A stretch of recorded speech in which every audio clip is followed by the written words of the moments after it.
Before the hearing starts, it appears we have someone phoning in on an application. When your application is called, if you could press *9 to raise your hand, and *6 will unmute you on the phone. Thank you.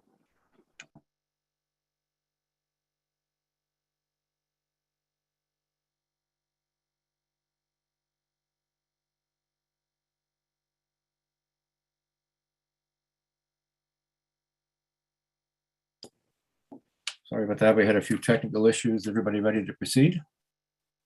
Okay. Good afternoon and welcome to this online hearing of the Committee of Adjustment for the City of Ottawa. Committee of Adjustment is a quasi-judicial tribunal appointed by City Council to make decisions on certain types of applications under the Planning Act. My name is John Blatherwick and I will be chairing this hearing today. With me are my fellow panel members Bonnie Oak-Charan and Stan Wilder. Please note that this video conference is being live streamed on YouTube. The video will be archived along with today's agenda on the city's website. Before we begin, we have a few items to outline for your information. While the issues surrounding development in the city are broad, our mandate is quite limited.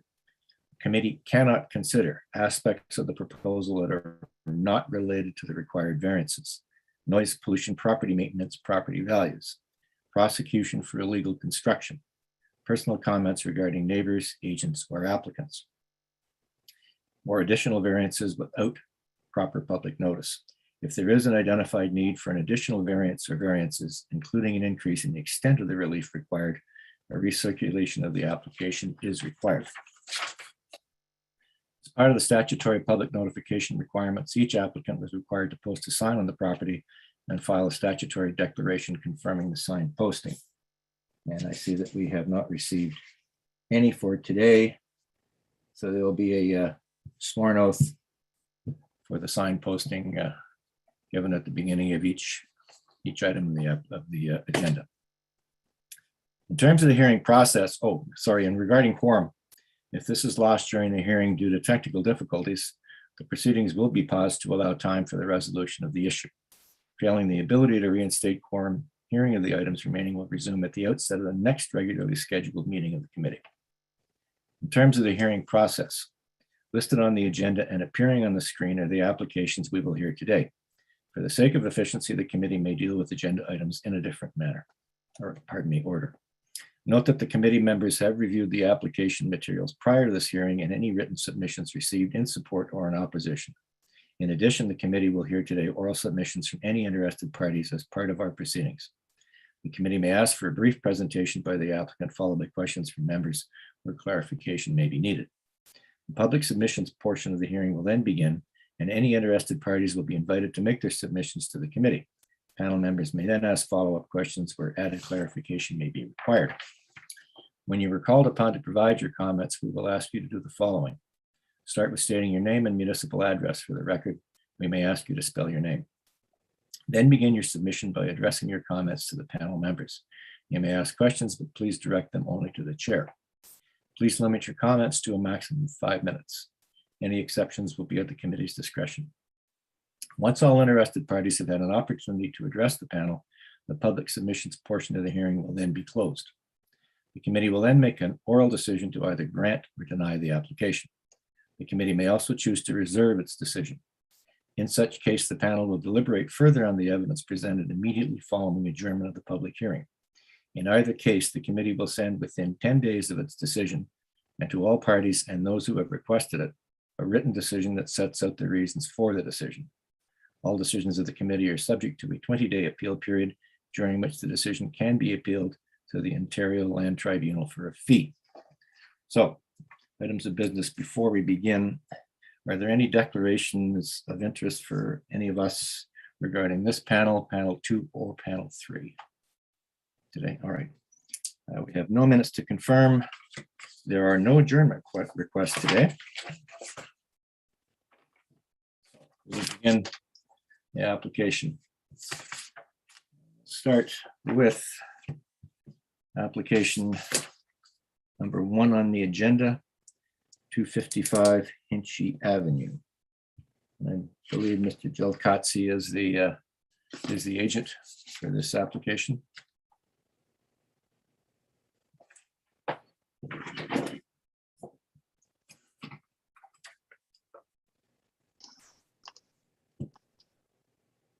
Sorry about that.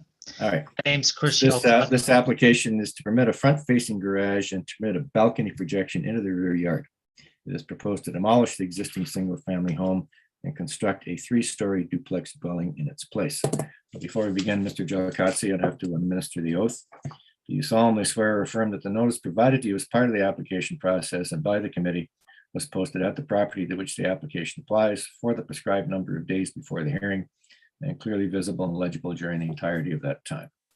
I affirm. All right. Okay. Right, Mr.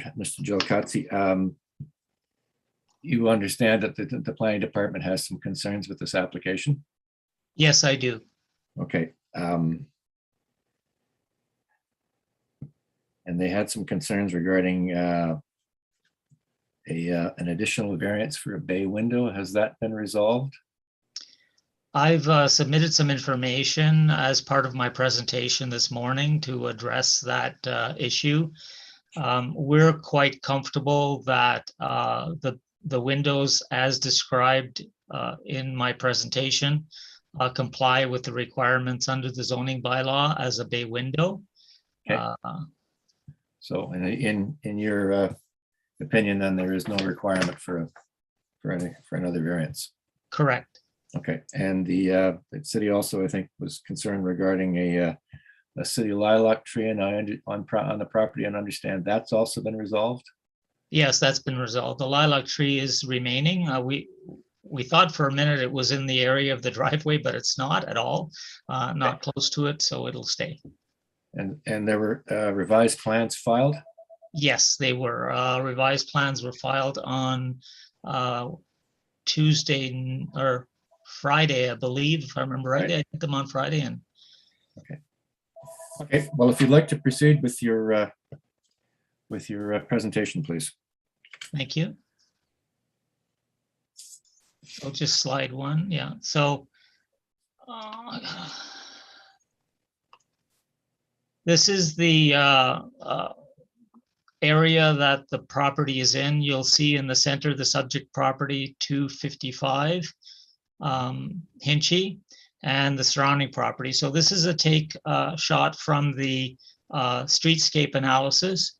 And as the department quite correctly shows, the property itself is with a driveway in front will be one of 4 in the end result out of the total in the area that would have garage doors onto the street.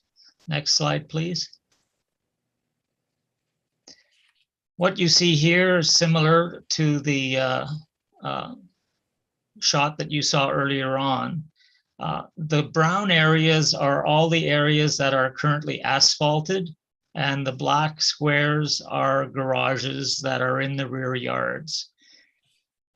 There's no doubt that the approach of having driveways to garages at the back reduces the amount of landscape space that the community so much desires. And so we've had quite a long discussion with the community about the design of the building. The benefit of needing a minor variance to the community for a front-facing garage means that they also can exert a fair degree of influence, although I think we had already addressed some of that in the character of the design of the building. And so here you can see the kind of asphalt that we have currently in the area. Next slide, please. And here would be the result if we were required to put in a driveway with a garage to the rear of the property. It would result in a reduction in the green space that is shown in green on this site would be reduced by 30%. So that includes then issues around heat island effect, also includes issues around groundwater, recharging the groundwater table, and surface areas as well. And so this issue is kind of difficult. I'm a sustainability specialist, and I found the notion of eliminating garages from buildings and creating driveways to the rear quite difficult to deal with, because I am a huge fan of a walkable streetscape. And so we're dealing with something where we're trying to look at trade-offs. So I think we've done, by working with the community association very early on in this process, going back as far as March, April of this year, and then with our final plans in May, we were able to come up with some designs, and the picture of the building that the community association shows is also in our submission, in our letter submission, because it's actually very close to what we're proposing in terms of the setbacks for the garage, for the cantilevered box bay, and for the porch entrance, and for the green space at the front of the building. Next slide, please. So the two variances that we're requesting, the variance is that the predominant pattern is not a front-facing garage or a carport, to permit that. And so while the streetscape analysis doesn't support it, we've included a lot of detail into the building that represents the character of buildings of the Hintonburg area. We have the two front-facing balconies over the entrance of the building. This really gives an animated front. A single door entrance to the duplex. The building is a duplex, but it has a nice single door to it. A wide porch facing the street, a modern cornice detail. So you'll see on the old square buildings, this cornice detail on the rooftop. Masonry siding materials. The garage is recessed and will have a darker appearance and some glazing in it to reduce the visual effect. And those modifications were made as a discussion with the community association. The variance with regards to the balcony at the rear to project 1.27 meters into the rear yard, it's simply in a duplex, when you have a single unit on the third floor, you're required to have, under the Ontario Building Code, you're required to have an area of refuge. And that balcony is sized only to permit this to be an area of refuge. The interior of the building is the first and second floor will be the family of that own the property, and the third floor would be the parents. There's an elevator actually in the building as well. So it is an extended family unit. Next slide, please. Out of curiosity, Mr. Gelkatzi, that proposed balcony at the rear of the building, any idea how far that is away from the neighbors immediately to the rear, approximately in distance? It's, yeah, if you go to all the way back to my slide number 3, I believe. Yeah, you'll see that the distance is so we're looking at to the more to the left there. There we go. So it's in that area, because it's 26 feet minus 4 feet. So you're talking 22 feet. And in your estimation, how far is that from the houses immediately behind? There's a small apartment building that's been built in the back, and it has the required rear yard. Sorry, there is a house in the immediate rear yard. It's a 1.5 story. I think it extends further into the rear yard than's permitted under the current bylaw, which is the 30% of the rear yard distance. But we're reasonably far away, and the client would be happy to screen it. The client has met with all of the neighbors, yeah, and has talked about, they asked for a couple of trees as well in the backyard, which we're going to be putting in place. That balcony is going to be on the south side of the building? That's actually the east side of the building. So the west side of the building is the front of the building. Okay. The north side of the building is the blank wall, and the south side of the building is the top of the drawing.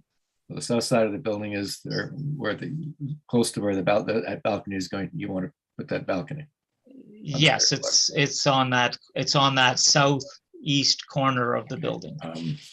And there are opaque screening provisions in the zoning bylaw that apply to balconies in rear yards. I don't think it applies to this particular balcony, but would you be amenable to putting opaque screening on that balcony to reduce any possible privacy impact on the adjacent neighbor?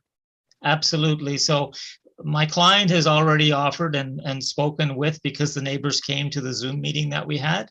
Okay. The client has offered to do what makes them feel comfortable.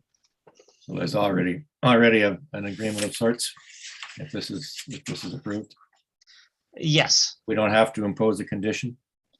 No, I really don't think you would have to. They're very comfortable in terms of the neighbors in general. As far as my understanding is, and they certainly were connecting at the meeting, and they provided some useful advice to the client as well. Okay, please proceed. Presentation. So just here's that illustration with regards to the bay window. This illustration comes directly from the zoning bylaw. That's why we're so comfortable that this window, these box bays comply. You'll note in our letter that we also addressed the issue because we did find a recent building permit that was issued with a similar style of box bay window that's in our submission. And the last slide. Oh, sorry, second last slide. So this shows the modifications to the box bay that we've made, which is bringing down the roof over top of the window so that it is separate from the roof at the back.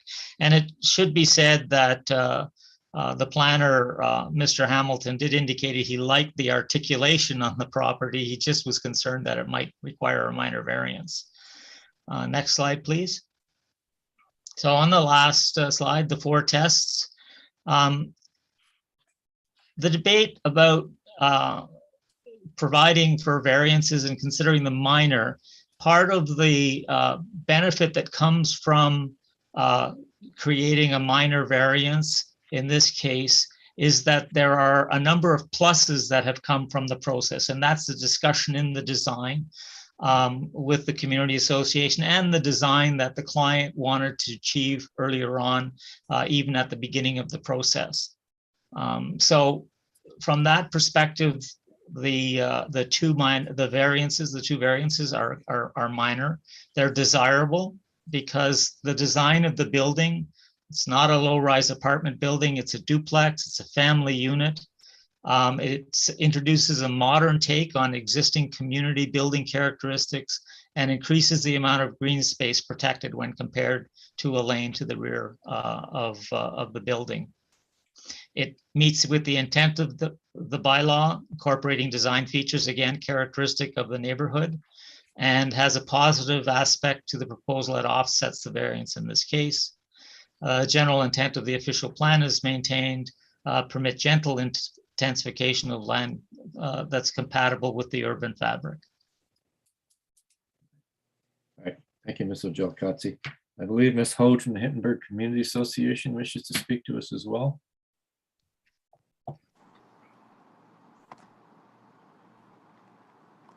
Yes, please.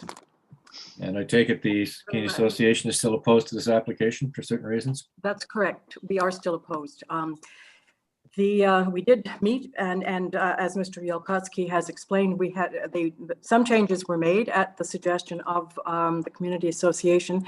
However, we don't feel that the current location of the garage is in any way similar to the one at 256 Hinchy across the street. There's a considerable setback for that one. We never said that we wanted the garage to be put into the rear yard. It's not something we have supported in other applications. contrary sometimes to what the city says, we would be prepared to see a front-facing garage set back considerably more from the street than is currently proposed. And we would hope that, that it simply, it isn't permitted, but a design solution that would satisfy, I think, the streetscape could be found with some more work and cooperation from the applicant. So we certainly support the city's position on this garage in the sense that it does not meet the bylaw. We might not agree with the city if a different design were proposed with a greater setback, but we would, of course, have to see that before we would know who was saying what. I guess the one of the concerns we have, which of course is there's nothing you can do about it, nothing we can do about it. This proposal meets the setbacks in the bylaw, but it does impose by its length and size and height a considerable amount on the neighbor. And there doesn't seem to have been any sense of, well, we could make an adjustment here or we could make an adjustment there. The footprint of the building is quite large. We feel that there is certainly scope to push the garage further back and possibly make some other modifications to that very long, very tall south wall. So the association does not oppose, we're not opposed to the construction of a duplex. It does meet the idea of a duplex meets the zoning bylaw and the official plan, obviously. We're not opposed to the rear yard balcony. We appreciate your questions about the opaque screening, which we would certainly encourage. I think that's all I have to say. Thank you. In your discussions with Mr. Gelkotzi and his client regarding setback of the garage, what were you talking about as far as we offered the example across the street at 256, and I haven't had a chance to go out and measure it, but I don't, as I say, looking at the site plan and looking at the garage across the street, I don't see that they are the same. There needs to be a considerably more of a setback on the garage at 255 Hinchy if it were to look anything like the garage at 256 Hinchy. And I think I attached a photograph to my submission. I guess Mr. Yolkowski sent you a photograph as well. Yeah. And that's 256? 256 Hinchy, yes. That's right across the a street. Totally different style of building, but there is a greater, the driveway extends considerably beyond the front wall of the house, and it does not read as one wall. Whereas I see this setback at 255 Hinchy, it's very hard to see the difference between the front wall of the house and the front wall of the garage. It's definitely not the same. Yes, thank you. It looks to be in the order of several meters, if not a little more. I was sort of guessing, like from the edge of the porch, it's at least 10 feet from the front wall of the house, 8 maybe, I don't know. I'm not very good at math. Mr. Gelkotzi, do we have any streetscape evidence that shows us your proposal in context with what's existing on that part of Hinchy right now? Not in. Certainly help us to visualize this. There was a presentation at the very early part. I mean, I do actually have something here, but I don't think you have it. That doesn't help us. We did do some inserts into the existing streetscape that we presented early on to the community association and part of the meeting. The only thing I can say with regards to the property that is being referred to, the distance measured on Geo Ottawa for the depth of the garage from the front face of the building is about 5 feet, to be in feet. The distance from the overhang, the box bay window, which is 2 feet, and then the 2-foot setback presents a similar, and this is where our argument comes, that we're presenting a different approach, but a similar articulation in the sense that our articulation is about 4 feet in total from the front face of the box bay to the garage door. And yeah, there it is. So here you see the building in the context. Up on the east view on the upper left corner is the rear of the property. And you notice the apartment building that has been built almost on the other side of us. And then the single family house that you see also opposite behind. And then the streetscape from the northwest view in the context. And then at the bottom, you'll see the view from trying to remember, where's my title at the bottom? Thank you. The south view. Yes, the south view of the property. So that's your client. That's your client's home with the green roof. No, the white building. Mm-hmm. Oh, that's okay. That's the proposal. All right. Thank you. Is the white block, because we don't. So it shows the windows, etc., and shows the scale. And so we're a different building, but as you can see, the overhang of the box bay combined with the setback of the garage actually comes close, if not identical to. I didn't go and actually measure that one house. I went on to Google, onto Geo Ottawa to measure the building. And I did respond, and we provided our response to the community association that shows the dimensions as we understand them and as we have measured them. The only thing I can also say, however, is that we did send our response to the community association on May the 19th. Mm-hmm. And they didn't respond at all until Tuesday morning. All right. Okay. So I assumed that we were fine, to be honest, but. Yeah. I'm sorry, I didn't realize that you were expecting a response from us, because that was your application to the Committee of Adjustment. So we responded to the committee, I guess. Okay. Once we got word of the hearing. Okay. Thank you for your input, Ms. Ode. I think we also have Mr. Morris Lewis, 259 Henchy, who is also wishes to speak. Is he there? He's the neighbor immediately to the south, I believe.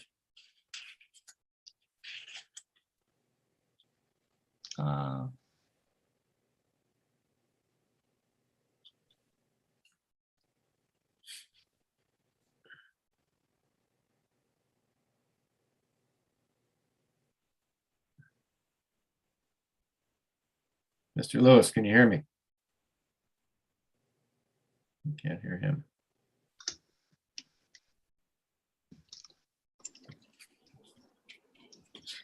Are you there, Mr. Lewis? Can you hear me? Yes, I'm here. Can you hear me? Yeah. Could you give us your address for the record, please? Yes. I have to think. 259 Henchy Avenue. Okay. You have some concerns with this application. Please proceed with your presentation. Yes. I do thank you for this opportunity. And in the context of my concerns, I'm hoping that the thoughts I put together on the 2nd of August which I've made available, are in fact available to you. Yeah. Okay, so you have those thoughts of mine then, as I call them comments to the C of A submitted by me, 259 Henchy Avenue on the 2nd of August. You have those? Yes. Okay, thank you. Well, the process is new, obviously, and unique in my experience. So allow me to think as well as respond. The concern is,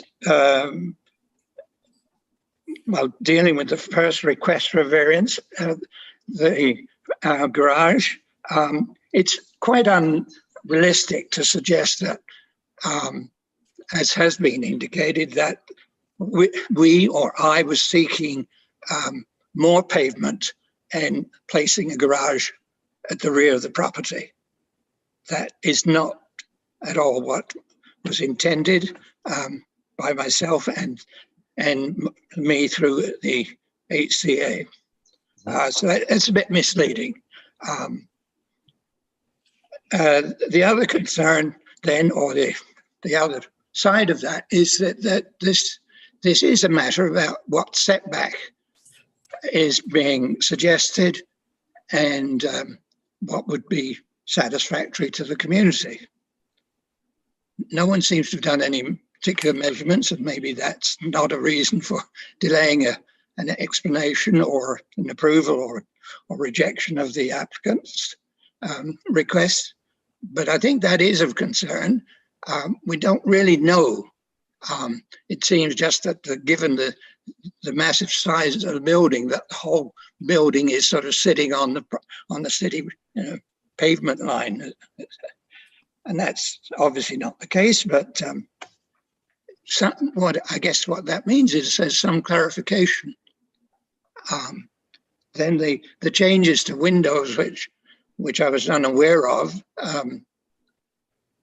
which the city seems to think may require a variance, has been in some fashion agreed upon. I assume if that's my understanding, I think the chair requested clarification. That issue's been cleared. Thank you. I thought it had. Yeah, that issue's been cleared. Yeah, okay. What else can I add to this? There was a suggestion of multiple garages set back in Hintonburg. And I'm not talking about Hintonburg, I'm talking about the immediate area. And the examples provided in one of the slides are several blocks away from the proposed development. I think some accuracy as to where these garages are and the properties exist would also be helpful to you, the committee, to make a decision or reach a decision.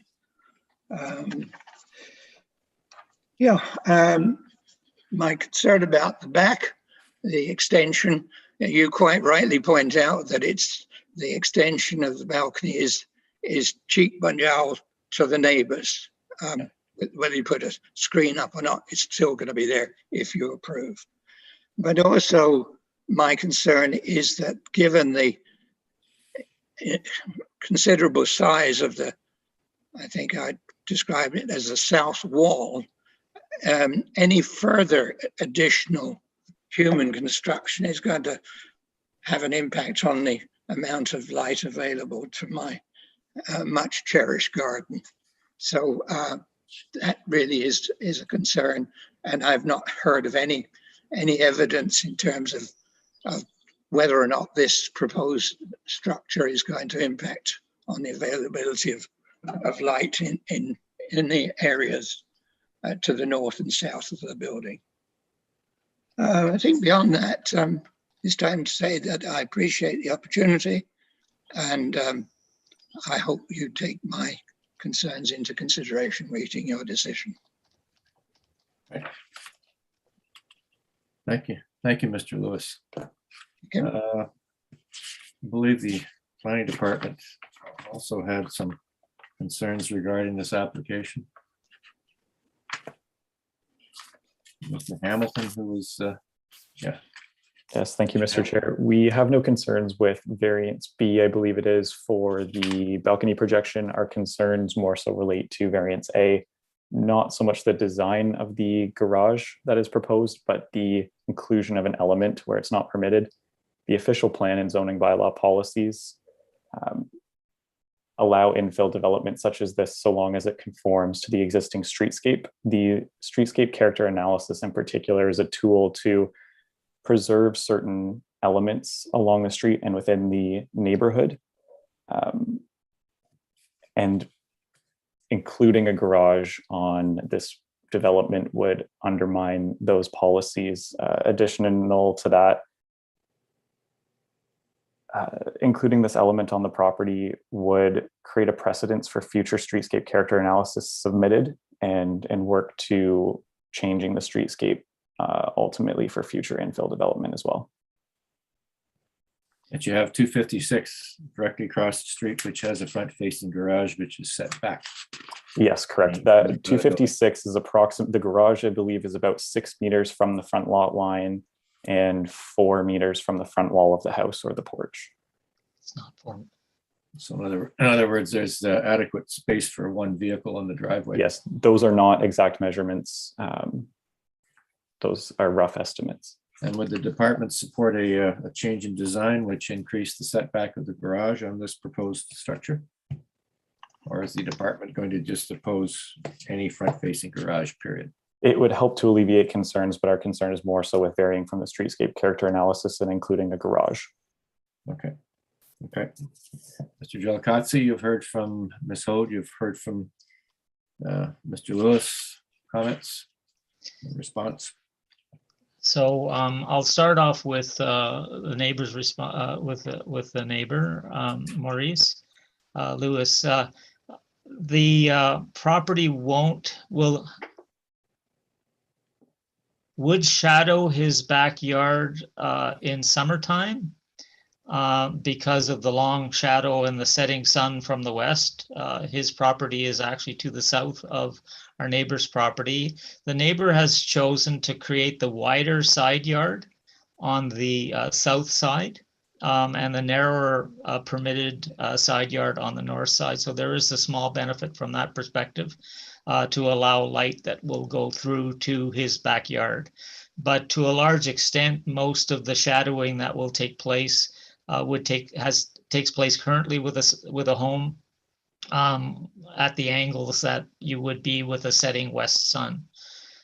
With regards to the driveway width, the width from the edge of the driveway to the, if you put up slide 4, you'll see that the total length from the front of the garage door to the streetscape is 6 meters as well on this property. And we did measure, that's to the sidewalk. We have to the front property line, to the sidewalk is 6 meters as well. And I have to say, there's not a chance in the world that that the setback on that other home is more than 2 meters. If that, I'm almost certain it's closer to 1.5 meters, if not 1.2 meters. And that's a similar type setback. The difference that you see when you look at it visually is that we have the porch not sticking out as far as part of this, because the porch lines up with the front wall of the building, whereas the box bay window projects in front of the porch. So again, just to reiterate, the distance from the face of the box bay window to the garage is similar, if maybe a little bit less than the house across the street from the measurements on Geo Ottawa, and I did measure those things. Okay. All right. Thank you, Mr. Gelkatzi. Mr. Wilder, you had comments, questions? Mr. Gelkatzi, what would be the impact if, in fact, you kept the front-facing garage, but as was suggested, you move it back? Would say another well, let's just say a distance. I won't mention how much of a distance, but if it was set back further, what are the implications for this in terms of, I guess, removing square footage from the overall house? Is that what would be an impact, or wouldn't be possible in your mind? So actually, I could comment to you, Mr. Chair. Greg, do you want to possibly pipe up in terms of, because I think it's you that's going to be living on that floor? Unmute yourself. Is that better? Please, if you'd identify yourself, sir, please. Sure. Greg Skotnicki, and I currently live at 163 Russell Avenue. Okay. So I guess I may have missed something, but just for a point of clarification before I speak, is the current distance from the sidewalk on both buildings 6 meters to the front-facing garage? They are similar in terms of the distance from the sidewalk to the garage door. I think the house across the street is a bit more. It's probably about 7.5 meters instead of the 6 that we have. Yeah. But, so with regard, I mean, effectively it would reduce square footage, and if we moved it back a meter, I without looking at the designs, I don't know how impactful it is, to be honest. But personally, I'm also interested in a house that looks good from the front. So I entertained looking at it to see if we could actually still fit everything in. But off the top of my head, without knowing, because that's probably the removal of, let's see, 3 feet by another 6, 18, 20 square feet. Is that what we're looking at in my math in public? So maybe I can clarify a little bit. Very early on in the process on this application, I actually worked with the client to reduce the size of their building. They had actually a building that didn't conform, and they were thinking about minor variances for rear yard setback, etc. And I said, well, none of those things is going to fly. You really have to compact the building up and have it essentially fit the zoning bylaw in terms of setbacks front and rear. So the building has been compacted. I'm not the designer of the building.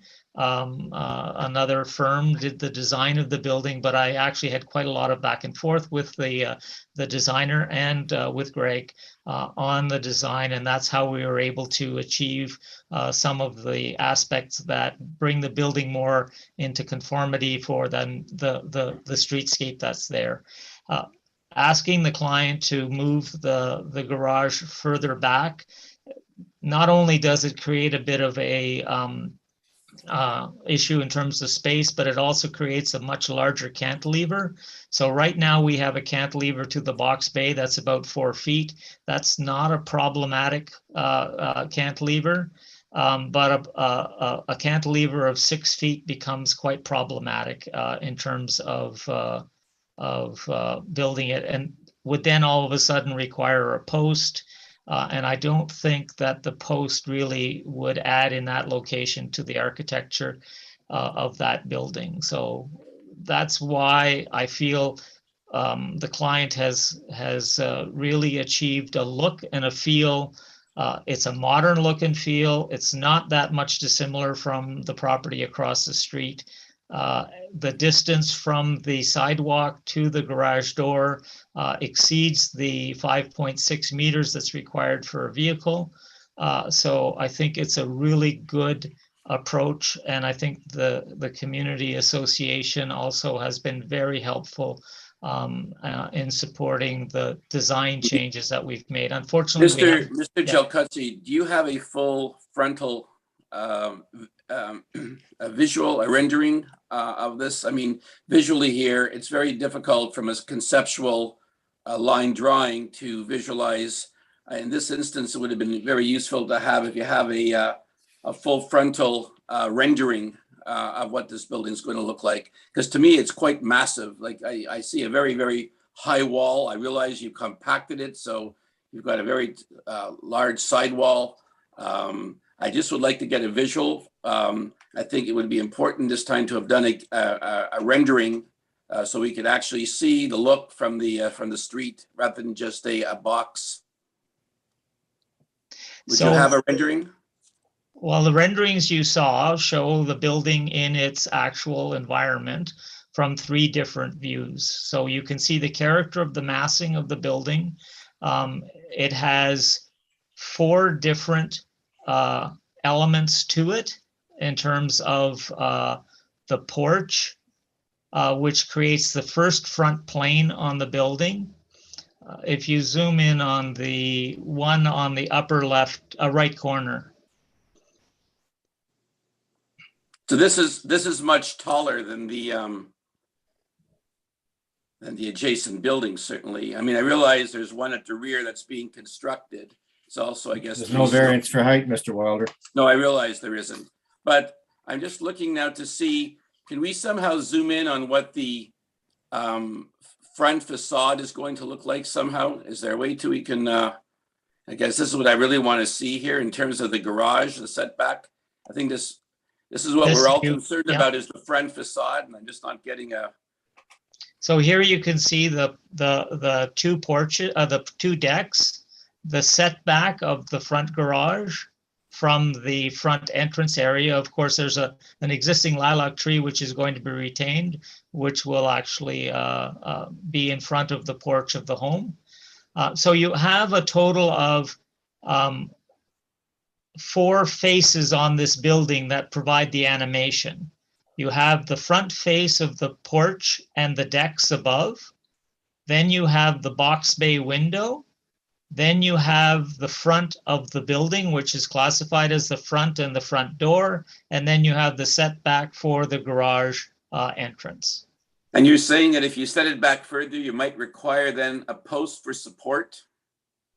Yeah, once I start to cantilever past 4 feet, I'm an ex-architectural technologist as well as my planning background. So, you know, buildings need to be as reasonably constructible as possible as well, and this does that. And I think, to be honest with you, you set that garage further back, then the box bays don't start looking like box bays anymore.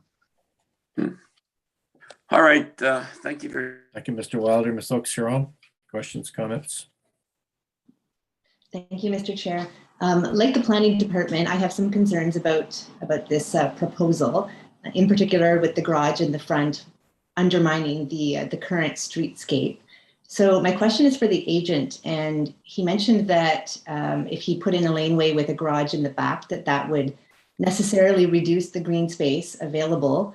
But I'm wondering, I take it that's with the current design that's being proposed, but that, I guess my question is, potentially there are likely other designs that could have been considered, and perhaps smaller units, different layout. So that's the question. Is there any other way for them to build on this land without altering the SCA? Yes, to you, Mr. Chair. There's always many different ways of approaching the site, and here we've had a circumstance where we have a family unit and a father and mother that will be living in the property. The building is not excessive in terms of square footage. You know, it's not something that you would see in Rothwell Heights or in Rockland, Rockcliffe, that type of thing. From a massing perspective, it fully complies with the zoning bylaw. The difference is that the minute that, and this is a real conundrum, as I said earlier on for me, you know, I'm a big fan of streetscape, keeping the sidewalks wide, having a walkable neighborhood.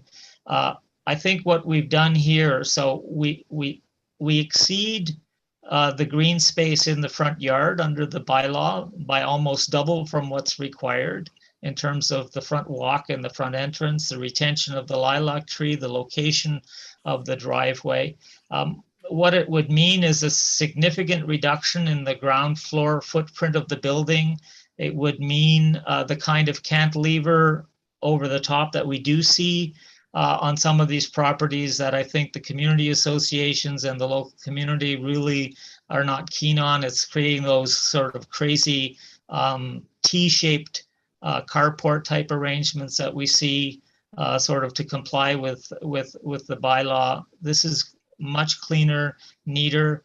Yes, we have cars, which is, you know, I'd love to be living in a place without cars, but that's not the case here for a 2-person family. We're doing lots of small apartment buildings in those neighborhoods where we don't have parking at all anymore, and that's fantastic. So that's going to certainly add to the walkability and the neighborliness of that neighborhood, because the zoning does permit those low-rise apartment buildings. But where we have somebody who wants to live there in a duplex and to have one garage and a parking space in front of it with enough room from the sidewalk so that they don't block the sidewalk, I think it's a good compromise and a good approach I think part of the precedent that we're trying to set here as well is that you can have modern design that reflects traditions that exist in Hindenburg in terms of the details to the building.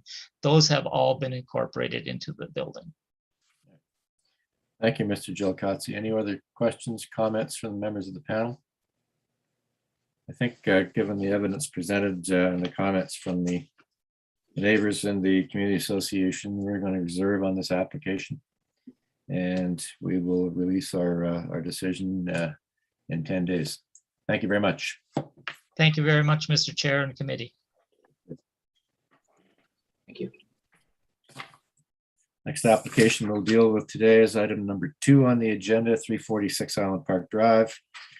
And this application is to permit a reduced westerly side yard, proposed to construct a second floor west-facing addition to the existing single-family home, which will be flush with the existing main floor garage and north-facing wall. And I believe Mr. Buckholz is the agent for this application. Is he there? Yeah, I'm here. All right. I'm here. All right. I have to administer the oath. Do you solemnly swear or affirm that the notice provided to you as part of the application process and by the committee was posted at the property to which the application applies for the prescribed number of days before the hearing and clearly visible and legible during the entirety of that time? I do. Okay. And you're aware that the planning department has no concerns with this application? Correct, yes. Okay. And if you could very briefly explain exactly what's the relief that you're seeking, please. Sure. So this is an application to seek a minor variance for a second floor addition, west-facing wall to be flush with the existing garage floor.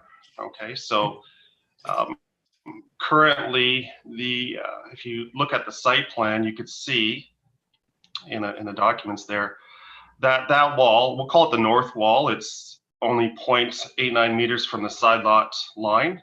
Mhm. Okay, and so the current bylaws requires that we be at 1.2 meters, but if the existing ground wall, exterior wall, is non-conforming, we basically take the distance and divide by 2. So we still cannot be flush with the wall. We have to be 16 centimeters back from being flush with the wall. And that's what this is about. Okay. All right.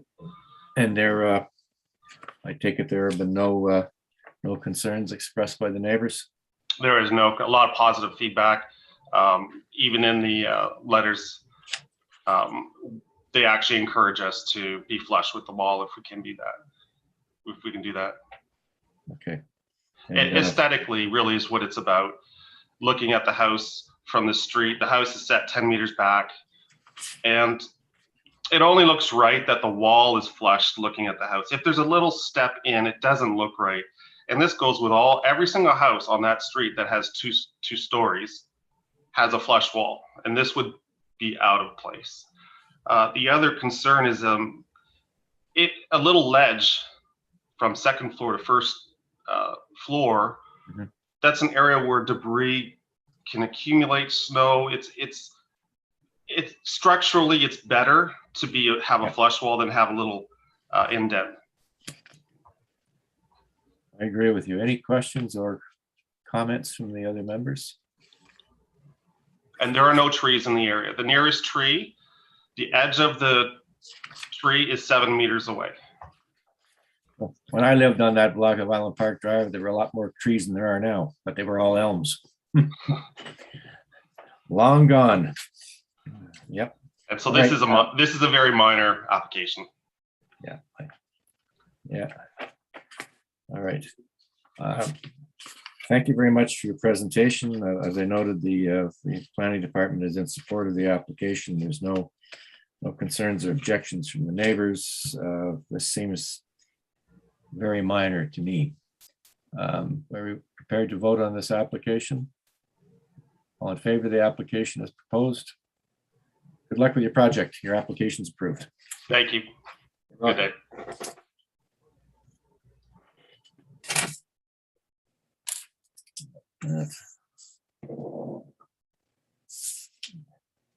Next, deal with item 3 on the agenda. 5 Fifth Avenue. And this is to permit a front-facing garage, an increased driveway width, and steep projection into the rear yard. It is proposed to demolish the existing 2-story detached dwelling and construct a new 3-story detached dwelling in its place. Mr. Duckworth, I believe, is the agent for the applicant.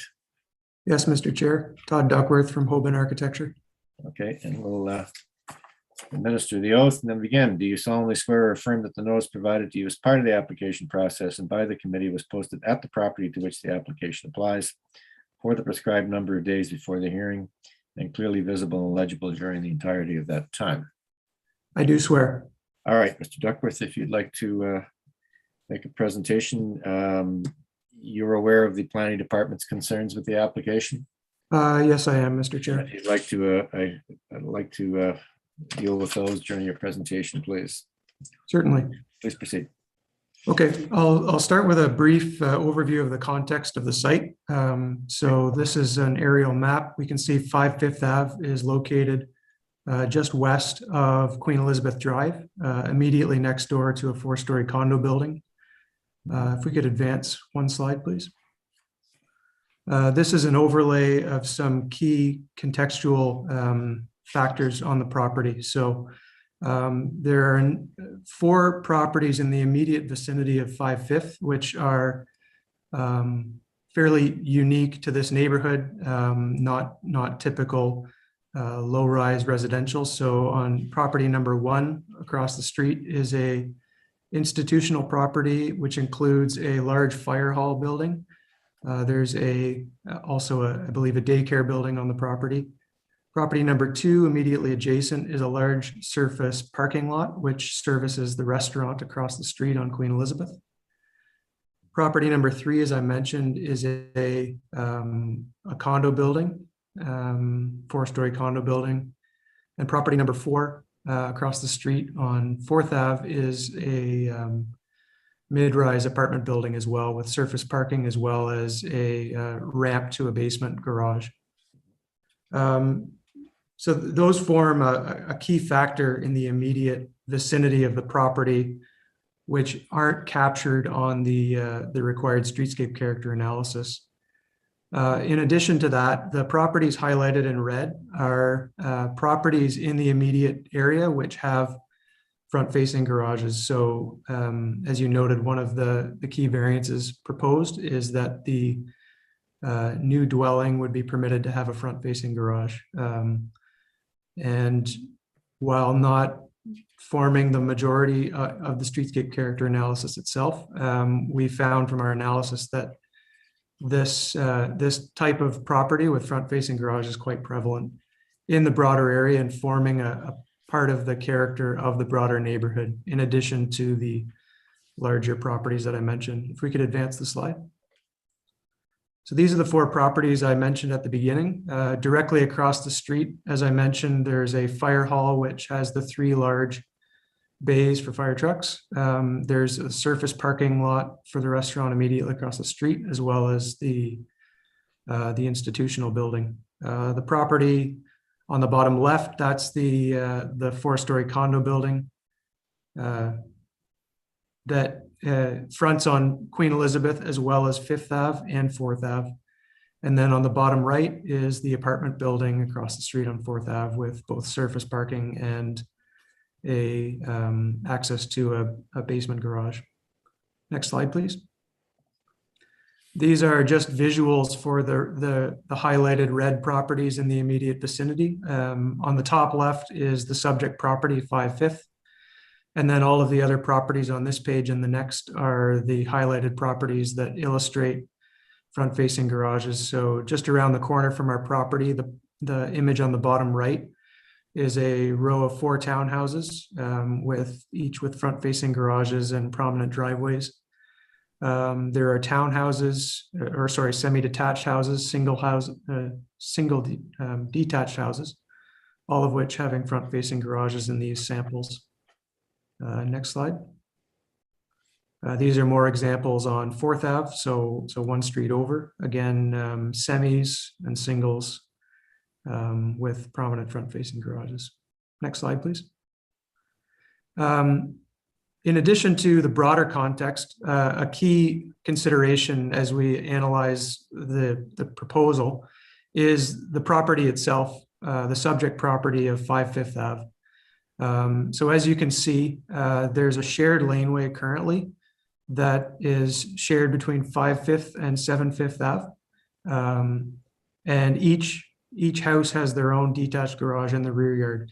In addition to this, however, 5 Fifth, you'll note, is essentially 100% hard landscaping on the front yard of the property from the front of the house to the sidewalk.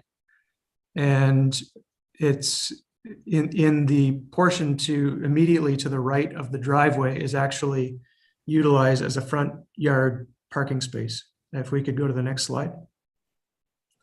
So this is the same front yard from a different angle, and we can see that in fact the infrastructure of the sidewalk actually accounts for the front yard being used for parking in this case. So there's a depressed curb which runs the width of not only the shared laneway, but also the space that's utilized as front yard parking.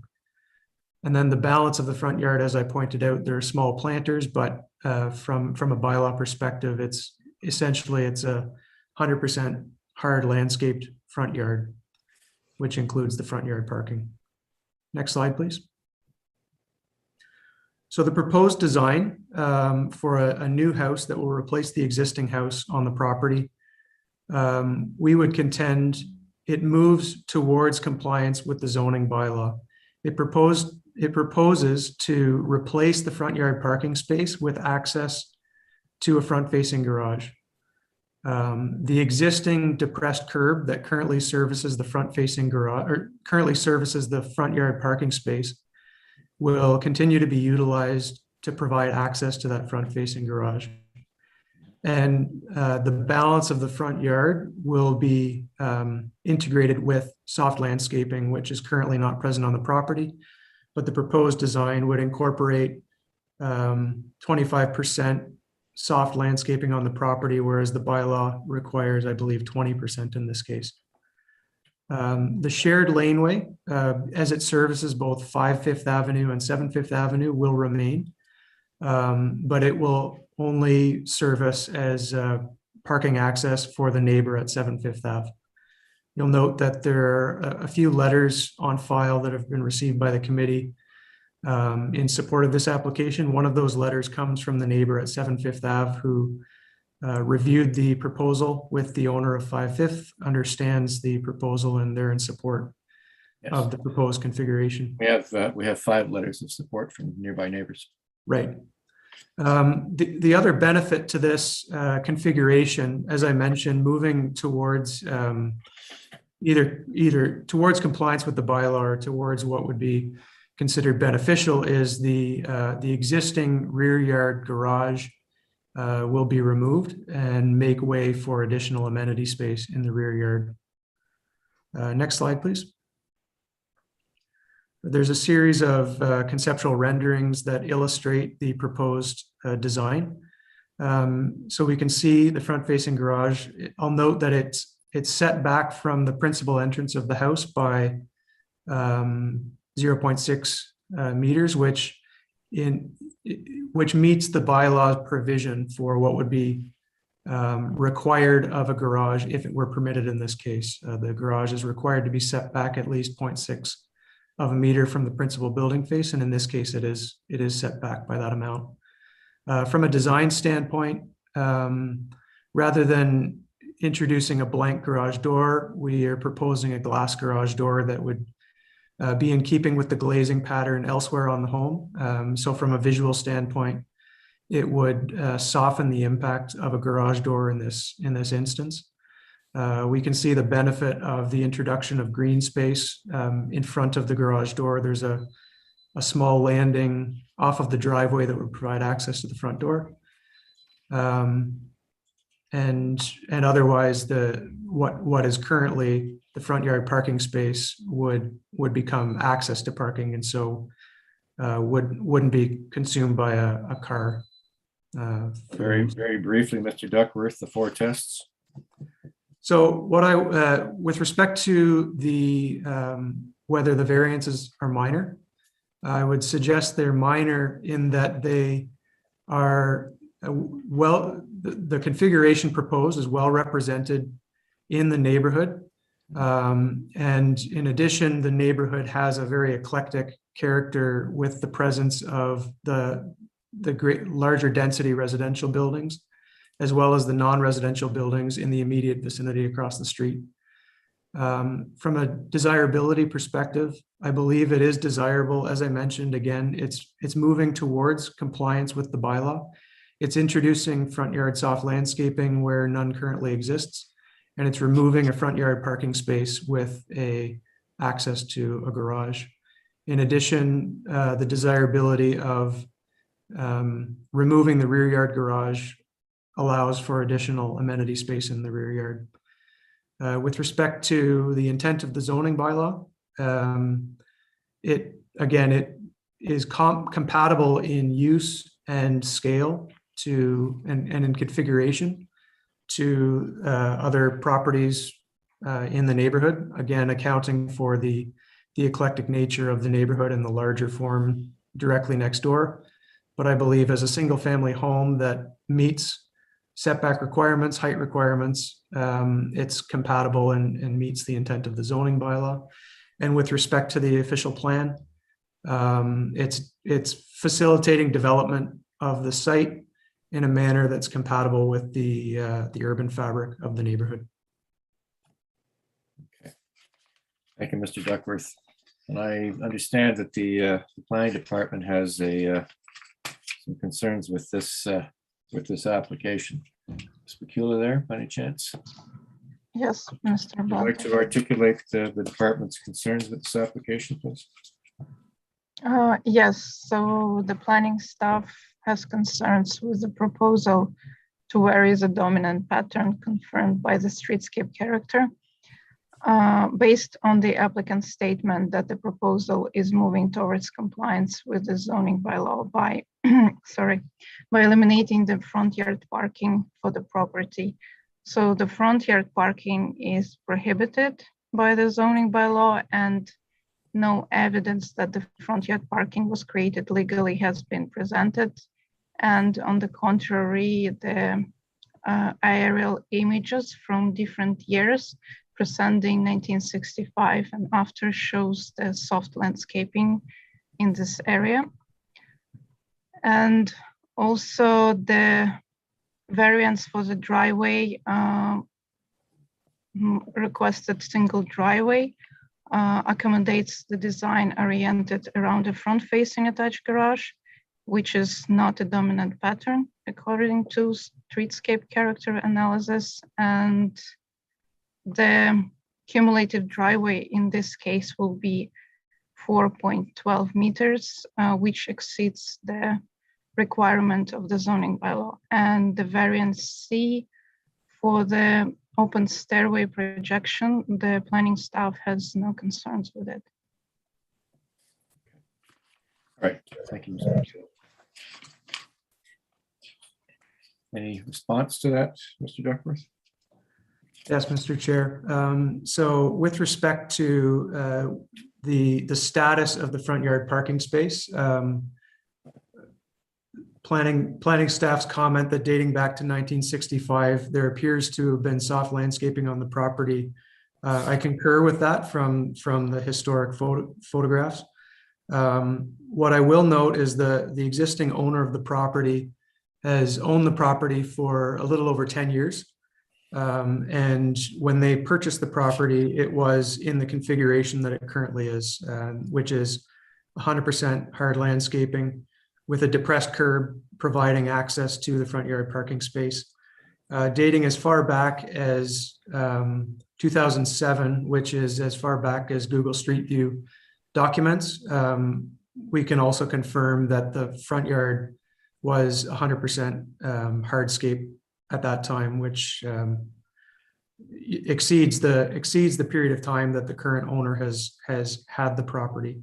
So with respect to the legal status of front yard parking, I can't comment as much, but with respect to what exists and what is currently in use, we believe that the proposal will be a significant improvement to the property in that it removes this non-conforming configuration with one that would be more compatible with the neighborhood and closer to compliance with the bylaw. And with respect to driveway width, as planning staff notes, there's a proposed request for essentially what amounts to one and a half driveway widths on the property, which would be the width of the driveway providing access to the garage, which again would replace the footprint of the front yard parking space, and then essentially half of the shared lane that straddles the lot line. What I will note is that while the 4.12 meters on proposed for 5/5 does exceed the bylaw minimum, the bylaw maximum, when taken together, 5/5 and 7/5 will have essentially 2 driveways between them, which would be what the bylaw allows, essentially 1 single lane per property. And so when taken together, and again, with the support of the owner of 7/5 Ave, there would essentially be 2 lanes for 2 properties, which would not be exceeding the frequency of driveway contemplated by the bylaw for those 2 properties. Thank you, Mr. Duckworth. Any further comments from the other members? I think we'll, given your presentation and the comments from the planning department, we'll reserve on this and further discuss. Mr. Chair, I just had one other question. Go ahead. For Mr. Duckworth, I was wondering if there's any other depictions or photographs of not photographs, but depictions of the rear yard, and maybe you could provide more details around what's the purpose served by the extended stairs that go past the yeah, certainly. Actually, if we could have the slide panel back, the elevations, the side elevations probably illustrate that best. If we could move forward there, that one probably illustrates it best. So you'll note on the side elevation that there's actually a fairly substantial natural change in grade on the property from front to back. So at the street, the topography is a fair bit lower than the topography in the rear yard. So where the variance comes into play for the rear stair is in that it's serving a floor that is other than the ground floor. There's a variance a bylaw requirement that the stair cannot project more than 1.5 meters into a required yard when it's servicing a floor other than the ground floor. In this case, because of the terrain, it wasn't feasible to have amenity space serviced at the lowest level, in that it's below grade at the back. So the proposal is that the main living level on what amounts to the second floor of the home is actually the most feasible, nearest to the grade. And so there would be a low patio that would be within 0.6 meters of adjacent grade. And from there, a step up to a balcony that would provide access to the ground floor, to the upper floor. Okay, thank you. And the rear yard you're providing is larger than bylaw minimum, correct? I believe the rear yard itself essentially meets the bylaw minimum, which is 30% of overall lot depth. All right. There's no associated variance. Okay. Any other questions, Ms. Oakeshaw? All right, we're going to reserve on this application, and you'll receive notice of our decision within 10 days. Thank you very much, Mr. Duckworth. Thank you, Mr. Chair.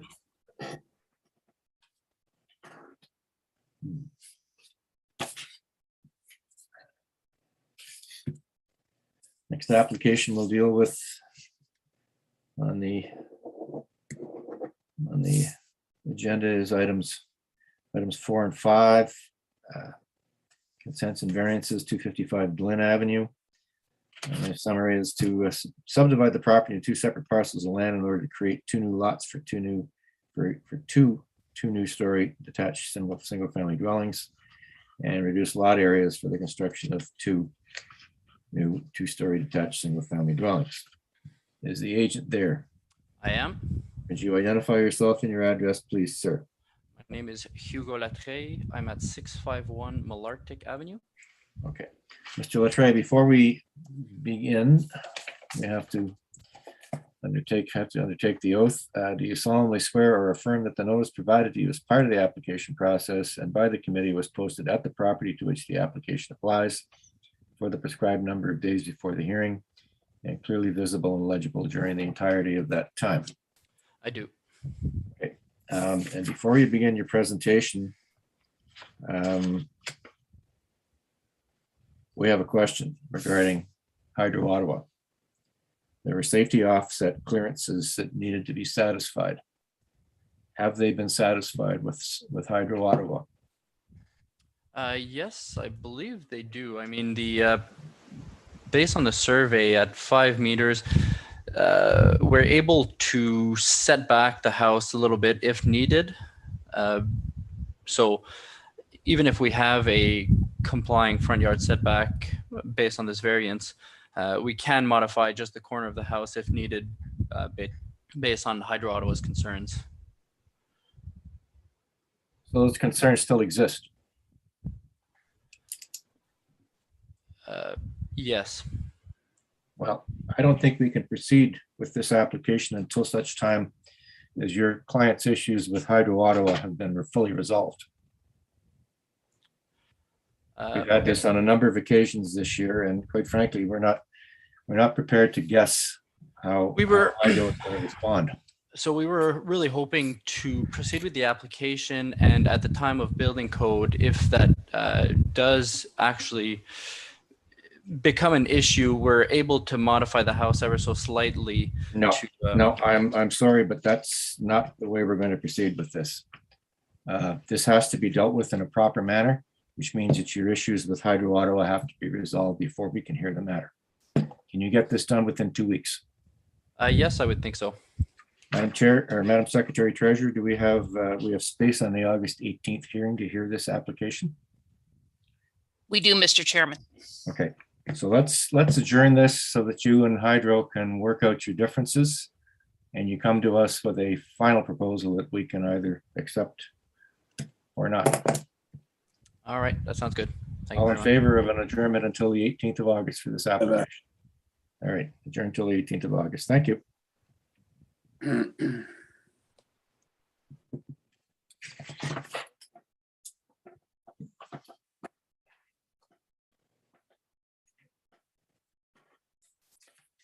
All right.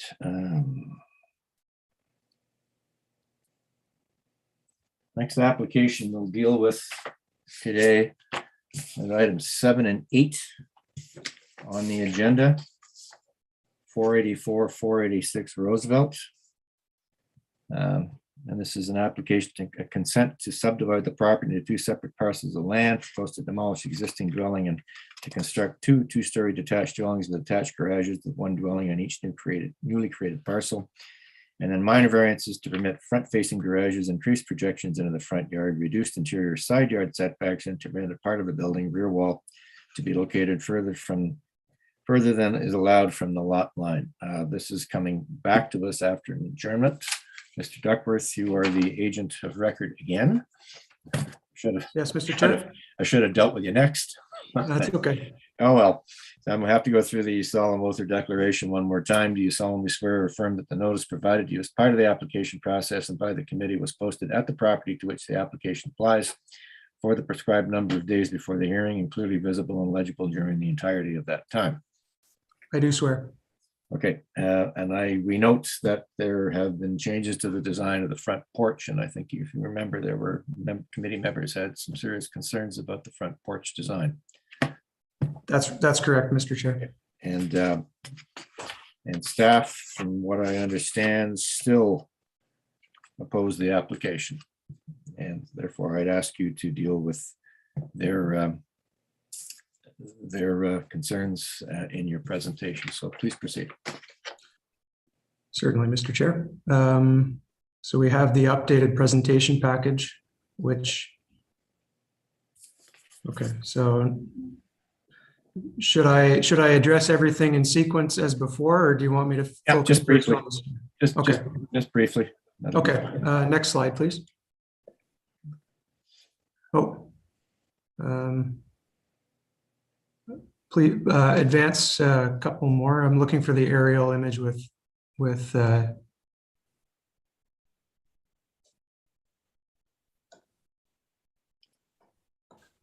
sorry, I just lost my bearings. Okay. This is the one. Thank you. So with respect to the principal variance being proposed is, as noted previously, is to propose for 2 detached houses that they would each have a front-facing garage. We prepared a fairly extensive analysis of the context in the neighborhood to analyze where this pattern exists and find it to be a well-represented pattern in the broader neighborhood. If we cycle through the next few pages, all of these red highlighted properties are properties with front-facing garages prominently featured on their elevations. If we can back up to the renderings and the site, perhaps the site plan. Thank you. So what's proposed here is 2 detached dwellings with front-facing garages at the lowest level and terraces above. As you noted, Mr. Chair, there were concerns raised in the previous hearing with the configuration of the front step leading to the front porch, and they were facing the sidewalk and opening out from a walkway directly onto the sidewalk. We've since adjusted the design of the stair to rotate 90 degrees and emerge at the driveway itself. And this reduces the relief requested for the front stair from a projection of 5 meters into the front yard down to 3.9 meters into the front yard. And this allows us a separation of 2.1 meters from the front lot line, whereas previously the front stair was within 1 meter of the lot line. The other variance proposed is for a reduction of side yard setbacks from 1.5 meters to 1.2 meters. And again, we propose 1.2 meters based on our analysis of the pattern of development in the neighborhood. At the previous hearing, Mr. Luddington from the Westboro Community Association spoke with respect to the variances, and he addressed the relief sought for reduction of side yards. And I believe he commented on the fact that 1.2 meters is a very prevalent pattern of development within the neighborhood, and that didn't flag concerns for him. And with respect to the variance on a slight increase to the building depth with respect to its dimension from the front lot line, I believe planning has no concerns. The only other, if we could advance the slide a few, there's a diagrammatic elevation that I would maybe draw attention to that helps to illustrate the proposed side yard setbacks.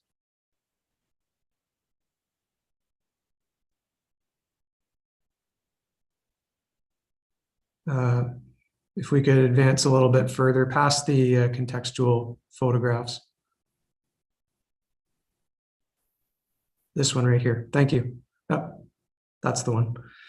So what we've done in our analysis, we look at both what exists in the neighborhood, what forms the character and sort of the prevailing patterns within the neighborhood. Again, it's an eclectic neighborhood, so there are multiple patterns, but we find that the front-facing garage and the 1.2 meter side yards are well represented in the property as our contextual analysis shows.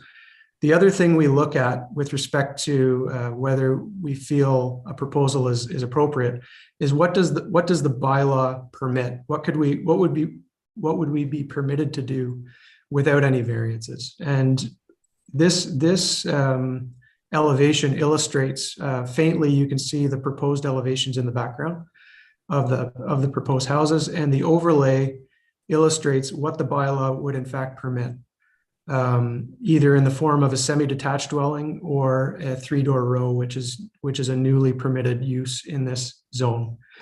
What we see is that while the proposed 1.2 meter setback is slightly reduced from the bylaw's 1.5, by introducing or by developing this property as 2 detached homes, we have a separation of 2.4 meters between the homes, whereas if this was developed as a semi-detached, for instance, that would be a continuous building mass.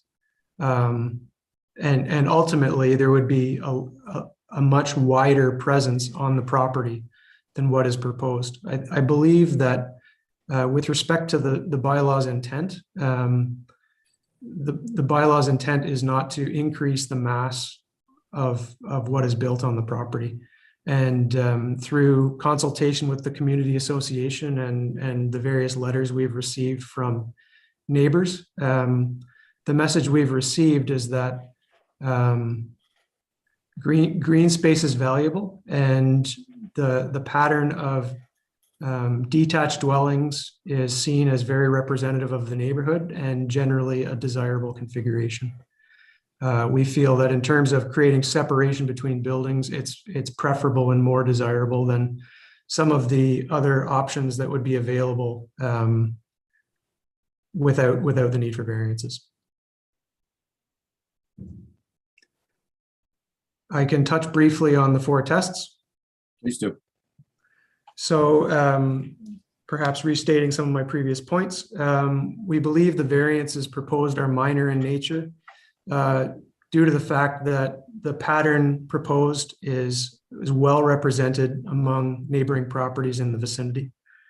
We believe the variances are desirable. Through our conversations with the community association, one of the key priorities expressed was the desire for optimizing green space. We feel that the configuration proposed does that. It significantly exceeds the bylaw's requirement for green space in both the front yard as well as in the rear yard. And also a key priority expressed was concern about density. And here we have a double wide lot that's proposed to be developed into 2 detached homes. And the comments we've received suggest that this is a desirable development for the property. It's intensification, but it's a gentle intensification with the addition of only a single dwelling unit. With respect to the intent of the bylaw, again, we feel the scale, the use, and the configuration is of what's proposed is well represented in the neighborhood and compatible with what the bylaw outlines for the neighborhood. And with respect to the official plan, again, this proposal is sort of a measured development of the property. It allows for growth of the property, but in a manner that is compatible with the urban fabric. Right. Any questions from the members, Mr. Duckworth? Okay. The planning department has, well, the planning department opposes this application. So is Ms. Bakula there? You could articulate the department's position. I'm assuming it hasn't changed since the last time. Yes, the department position hasn't changed. We still have concerns opposing varying the streetscape character and the cumulative impact of the requested variances. And those include which? Those include request for attached front-facing garage when the garage is not permitted according to streetscape character analysis. The front stair projection exceeding the requirements and accommodating the design oriented around front-facing attached garage. The reduced interior side yard setbacks of 1.2 meters, whereas required is 1.5, according to Westboro Amendment bylaw, and the 2491 meters extent of the building beyond the requirement of 24 meters according to zoning bylaw. The department has no doubt seen the amendments to variances B and F, which have reconfigured the front steps to reduce that projection into the front yard. Does the department have any comment to make regarding those two amended variants? Yes, Mr. Chair, we revised our comments regarding the soft landscaping and removed them from the report. Okay. But the request for the projection is still significant, and it still accommodates the front-facing attached garage variance. So as far as you're concerned, that request is still excessive. The main idea is, yes, that the design oriented around garage for this front projection, yes. Okay. Okay. Thank you, Ms. McCool. Mr. Duckworth, you're aware of the conditions that are being requested: cash in lieu, parkland, existing dwelling removed, accessory structure demolished, independent services guaranteed, creating a drainage plan, and a tree planting plan, and letter of permission if boundary trees are impacted. Yes, Mr. Chair. Any information regarding the boundary tree issue? Has that been determined yet?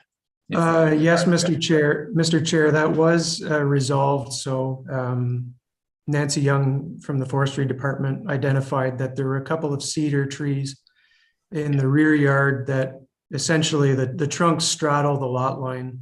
Yeah. Where it shares the lot line with the church property next door. So since that time, the owners of that property have signed a form, and we've submitted it to planning, which essentially agree that those trees can be removed, those jointly owned trees.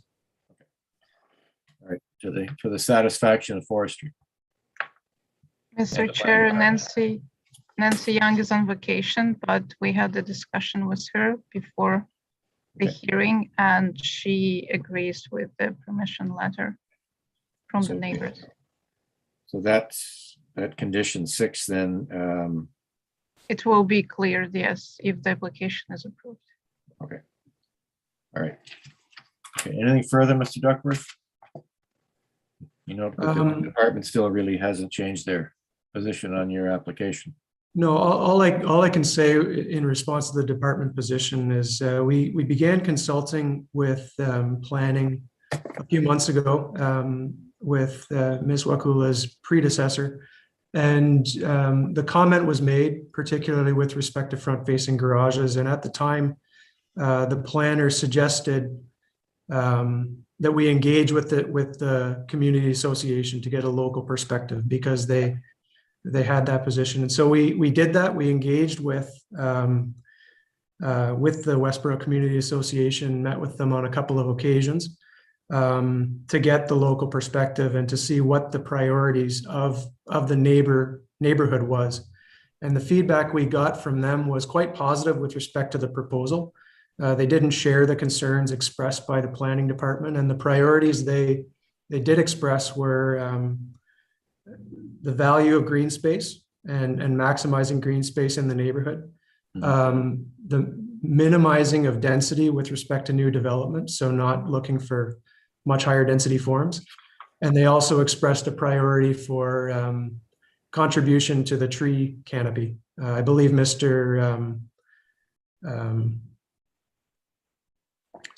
believe the community member spoke to that in the previous hearing.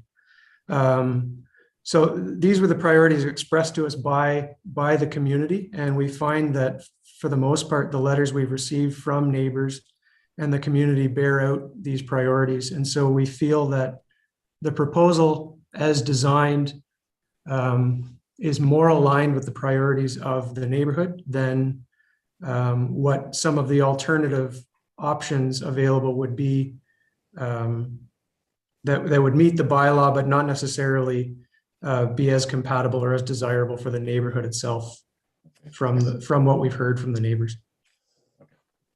Thank you, Mr. Duckworth. Mr. Wilder, you had a final comment? Yes, yes, I do. Mr. Duckworth, is there no way that I guess one can deal with the, for example, D, the southerly side yard setback from 1.2 to 1.04, 1.0 to 1.2, I'm sorry. Is there no way that one can meet the that southerly side yard setback? I mean, what impact would it really have, again, if you were to try and comply with the southerly side yard setback of 1.2 meters?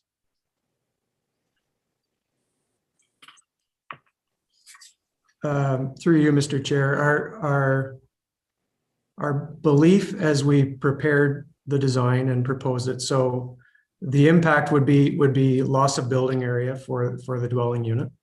And when we analyze our proposal for the site and the options for the site, the proposal that we prepared is what we would like to build, 2 detached houses on the property. But this calculation comes up against some of the higher density forms that the bylaw contemplates that are allowed, but again are not as desirable from the community perspective. The owner of this property, the developer for this property, is a member of the community, and this 2 detached homes is what he felt was the best fit, the most desirable. And our conversations with the community association have borne out that fact. And so when we look at the prospect of reducing building area for 2 detached dwellings, the prospect of, or the viability of this as a marketable development start to be challenged by some of the other options that would be available that, again, wouldn't require variances, but also would be, I think, less compatible with the neighborhood and certainly less desirable by the neighbors. But surely we're talking here less than 0.2 meters. How much square footage are we really talking about here in terms of the building envelope, in terms of livable space? You're saying it'll be a reduction in the overall square footage of the units, right? If you have to go to and meet the 1.2 meters. 5. Through you, Mr. Chair. So it would be reducing from 1.5 meters to 1.2 as proposed. So the proposed is 1.2. 1.2. I'm sorry, from 1.5 to 1.2. I'm sorry. So what are we talking about in terms of square footage? Like, what are we? Well, so it would be, it's essentially 0.3 meters on each side of the home. So it would be 2 feet of cumulative width. Right. Out of each home for the length of the home.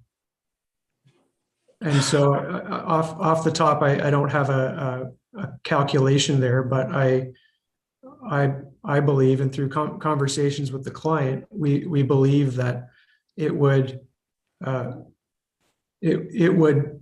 cause a reflection on whether the 2 detached dwellings are the most viable and option for the property. Combining that with the fact that, as Mr. Ludington pointed out at the previous hearing, 1.2 meters or approximately 4 feet has been the standard side yard setback in this neighborhood for quite some time. Looking at the pattern of development that's been prevalent on the street for years, this has been the pattern in this neighborhood as well as in the broader city. So we feel that it's compatible with the pattern of development. And again, this variance helps to facilitate detached homes for this development where potentially higher density or more lucrative options would be available. But again, it's not what we wanted for the property. So we're looking for relief in order to make this a viable development. All right. Thank you. Ms. Oakshire, please proceed. Thank you, Mr. Chair. My question is for the planning department, and I just wanted them to put back on the record, I believe they answered this at the last hearing, that this neighborhood was at a bit of a tipping point in terms of the streetscape character analysis, and that if these designs went ahead, it could be kind of the swing property that would tip it towards a new type of SCA. Yes, because the proposal basically includes intensification. It's 2 units instead of 1 existing. And it means that in the future, the streetscape can be altered for other properties. That's all. Thank you. Okay. Mr. Duckworth, one question from me. The rear yards proposed for the 2 structures, I believe one's 10.72 meters and the other is 10.78. That's what you're going to provide. What's required? So the proposed rear yard setback, Mr. Chair, is the underlying bylaw requires, I believe, 30% of overall lot depth, and that's what's proposed. There's an additional provision under the Westboro overlay, which states that no part of a building can be more than 24 meters from the front lot line. And so there's a discrepancy of approximately 1 meter between that 24 meter provision and the 30% of lot depth. So what is proposed for the rear yard setback is the underlying 30% lot depth. And that's proposed, again, looking at the adjacent properties. Our rear yard setback will actually be greater than the property to the south, and the property to our to the left side is the church property obviously is a unique case, and directly adjacent. The building is directly adjacent to the rear yards there. I'm looking at. I've read the Westboro zoning bylaw revisions, and I've looked at this provision or this in the bylaw. And it makes sense to me, quite frankly, if we're dealing with a standard city lot of 30 meters in depth, because that way you have no shallower than a 6 meter rear yard.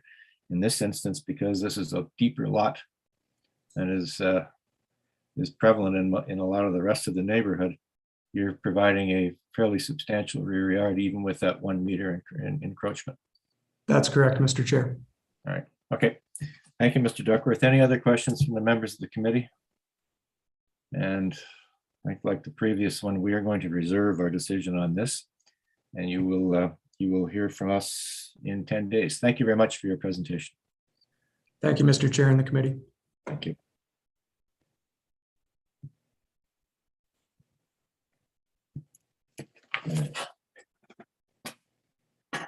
Okay.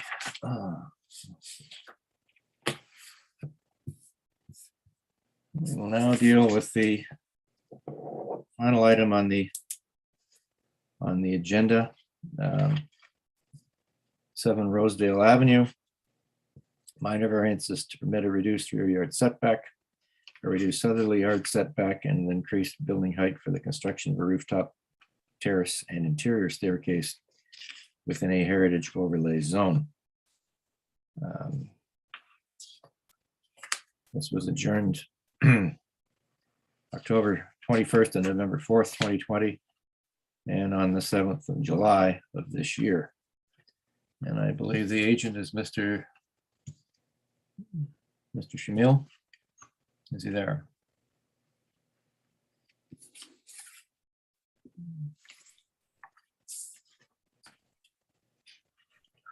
Yes, Mr. Chair. Good afternoon. I'm here, Richard Schmiel.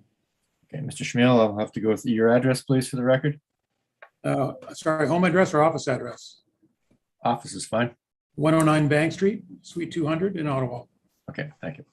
So I have to administer the oath before we begin. Do you solemnly swear or affirm that the notice provided to you as part of the application process and by the committee was posted at the property to which the application applies for the prescribed number of days before the hearing and clearly visible and legible during the entirety of that time?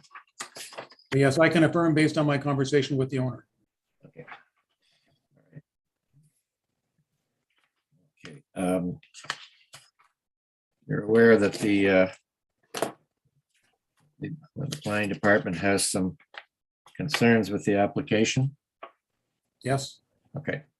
So if you'd like to proceed with your presentation, and please respond to the planning department's concerns during that presentation. All right, I'll share my screen. Oh, it's already on. Okay. Yeah. So this is just a slide indicating the locations of the property. 7 Rosedale Avenue. It's 2 houses in from Colonel By Drive and the canal. Next slide. And this is an existing floor plan of the 3rd floor of the house. And in red, we've kind of highlighted where the addition would be located on the side of the house. So the existing house is shown by the dotted line that runs up kind of by the center of the staircase and then turns at the north end, right by where 1078 is.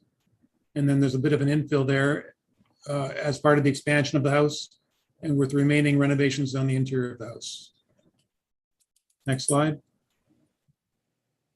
And then in red, we've highlighted the extent of the addition at the rooftop level. And it shows the full stair at the upper level of the roof. And I'd like you to also just pay attention to, there's a solid line next to where it says 218. There's an existing overhang of the house that extends out over the right-of-way, which is the solid line that runs up parallel to the edge of the staircase. And the addition is about 65 millimeters beyond that parapet or overhang. And then at the top of the drawing, you'll see the extent of the addition at the rear yard. The existing house is shown by the 1462 line at the very top of the page there. That's the existing house at the rear yard. And then the addition is about 2.7 meters from the property line. But it is one of the variances being requested because the bylaw requires 2.95 meters and we're about 2.7 from the lot line. But the building does extend further into the rear yard. On the south side, which is to the left of the page, the bylaw requires 1.2 meter setback. And from the lot line, this addition will be 1.078 meters. Go to the next slide, please. Oh, sorry, go back one. This shows the various heights involved. You can see here on the proposed east elevation in image 1, you can see the extent of the parapet that is, I don't know if you can see my cursor on the screen. Where the 2 squares meet, the lower square and the upper square, there's an overhang, and that's, it shows the extent of the building at just going beyond the overhang by about 2 inches.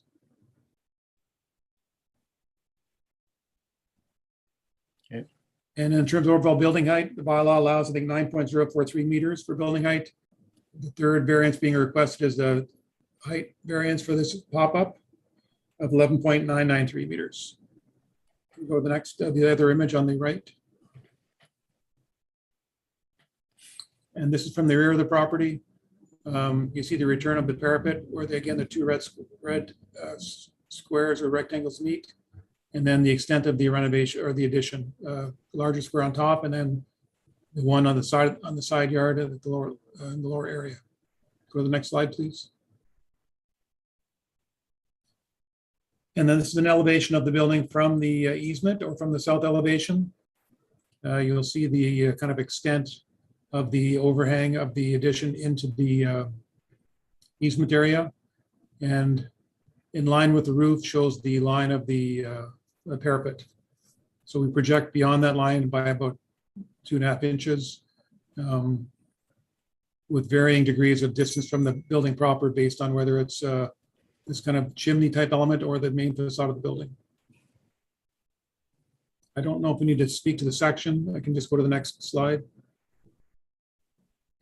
Here are various images of the project. The upper left, very rudimentally shown, is where this addition would sit.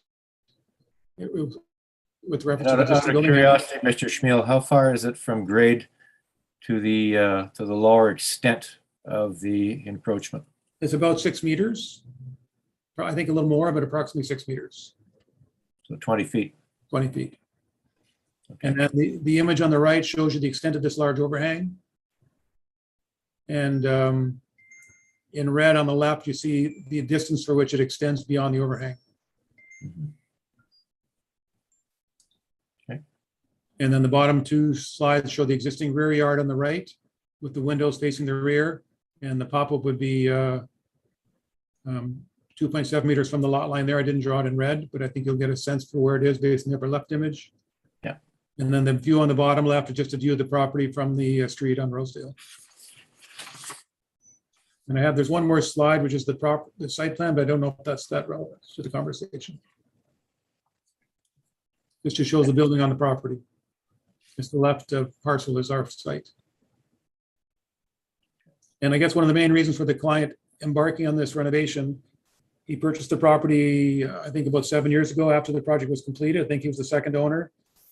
And his only outdoor space is his front porch. And his desire is to create some additional private amenity space, with the exception of being on the front porch. Because at the rear yard, he only has 1.4 meters of distance from the lot line. And that's all I have for now, and I'll wait your comments. You could address the 4 tests, please, and how this application satisfies them. Sure, let me go right.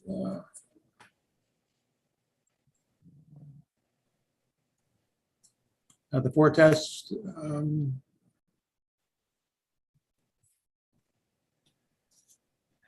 Well, as per my comments, in terms of the rear yard variance setback, the requirement is 2.95 meters. The existing building is at 1.462 meters. And our proposed variance is to go to a rear yard of 2.707. So we're actually, for the addition, we're about 8 inches less than what's required by the bylaw. But the existing building is projecting into that setback by another 1.3 meters.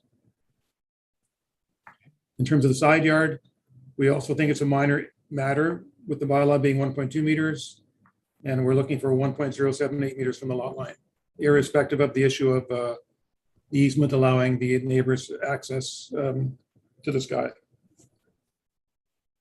And the other relative element in that regard is that we're projecting beyond the existing parapet only by about 2.5 inches in terms of impacting right to light from the right of way. In terms of building height, what's allowed right now is 9.043 meters, and we're asking for 11.993. I guess it's about a full floor. And if we were asking for a full floor of addition of the house, I would say it would not be minor. But because we're only asking for the height, only for a staircase of an area of about 6 or 7 square meters, and we have precedent that something similar has been done in the neighborhood, we think it, again, is minor in that regard. The second point being desirable because the current home, as I mentioned, has no outdoor living space. And it brought it to home for the owner, I guess, because of COVID. With the stay at home, you either stay in your house or go in your backyard, and you really had no backyard at all, except for the balcony visible to the street. In terms of the official plan, I don't think the house is in any way making any amendments to what's allowed in the official plan by adding the rooftop terrace. And in terms of zoning, I spoke to the variances, and the existing zoning is in place for a home there in terms of being a duplex. And the heritage overlay in the area, does this apply here or not? It does apply. The heritage overlay does apply, yes. Does it have any application? Does it have any application to this request for relief? I don't think it does because the house is a modern house and it's now existing. If it had been a heritage home, we were making this kind of addition, I think would have a relative impact. Based on the current design of the home and the current renovations proposed to be in keeping with that design, I don't think it has an impact. Okay. And you're aware of the neighbors and the easement issue and the encroachment. I think we agreed to the adjournment last time because we weren't sure as to which is correct. And my client did get a legal opinion on, do easement rights extend to the sky, or should you just really allow them right of passage for a reasonable degree? And I think the latter was deemed to be correct. And by my presentation, I was also affirming that our projection into the easement is a distance of about 10 feet, maybe probably 12 feet by about 2.5 inches more than what's there now. So it's not a significant projection into the easement.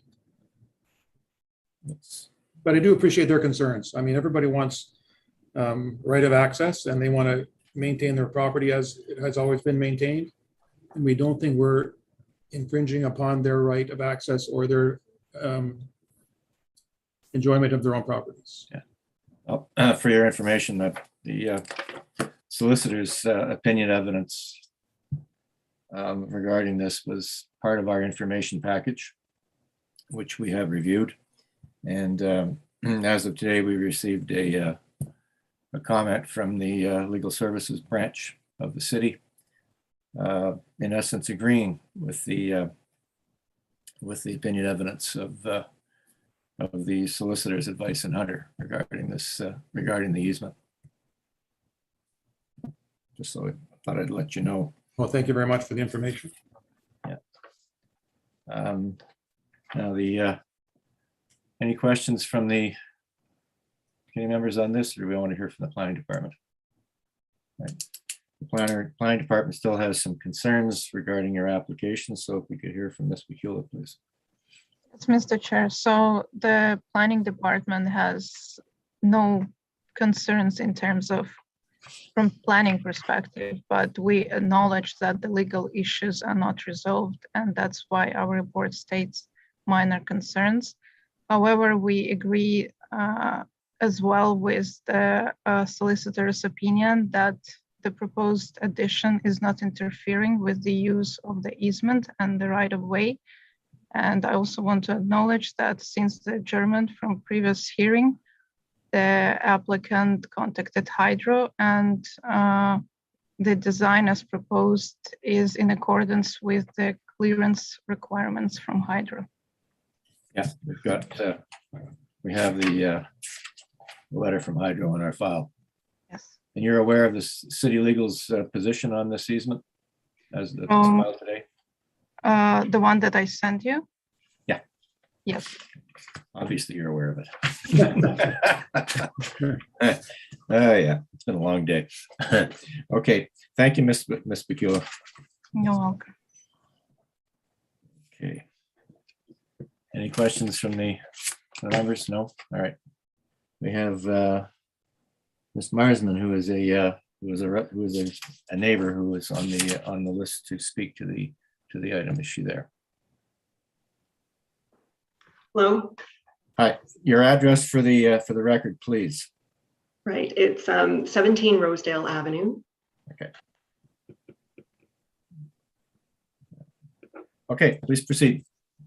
Okay, first, just to reply to the comments that were stated before I make my 5-minute presentation, was the city's legal comment in view of my solicitor's comments that were provided on the 31st of July.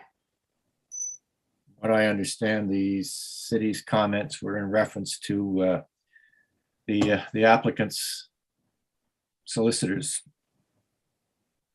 Okay, we did adjourn the hearing so that I could obtain legal advice, and I did, and I provided it to you in advance of this hearing. Yep. And I don't believe that either the property owner or the city of Ottawa has considered the grant wording. So as you know, an easement grant is a contract. A contract has wording. So the Vice and Hunter review pertained to a discussion of a Toronto-based case that was a 1990 build that had very specific grant wording for access to parking. Our grant, dated as early as 1938, has completely different wording, and it is some of the broadest wording that you'll see in easement grants. I supplied a copy of the easement grant with my memo of July 31st.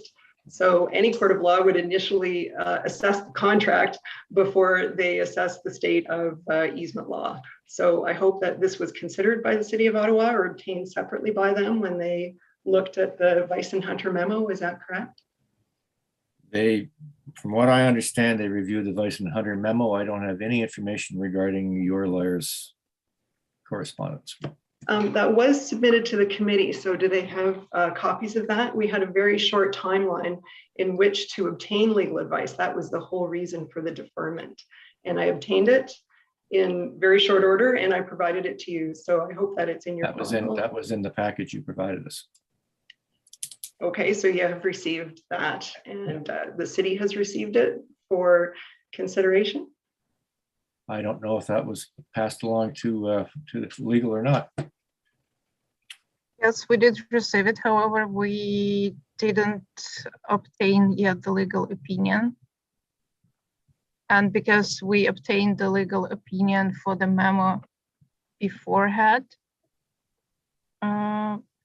it seems like it would be sufficient because the opinion from your solicitor was also referring that it has to be assessed on case-to-case basis. If I understand correctly, so solicitor wasn't directly objecting the memo obtained by the applicant. Okay, but they hadn't reviewed the case.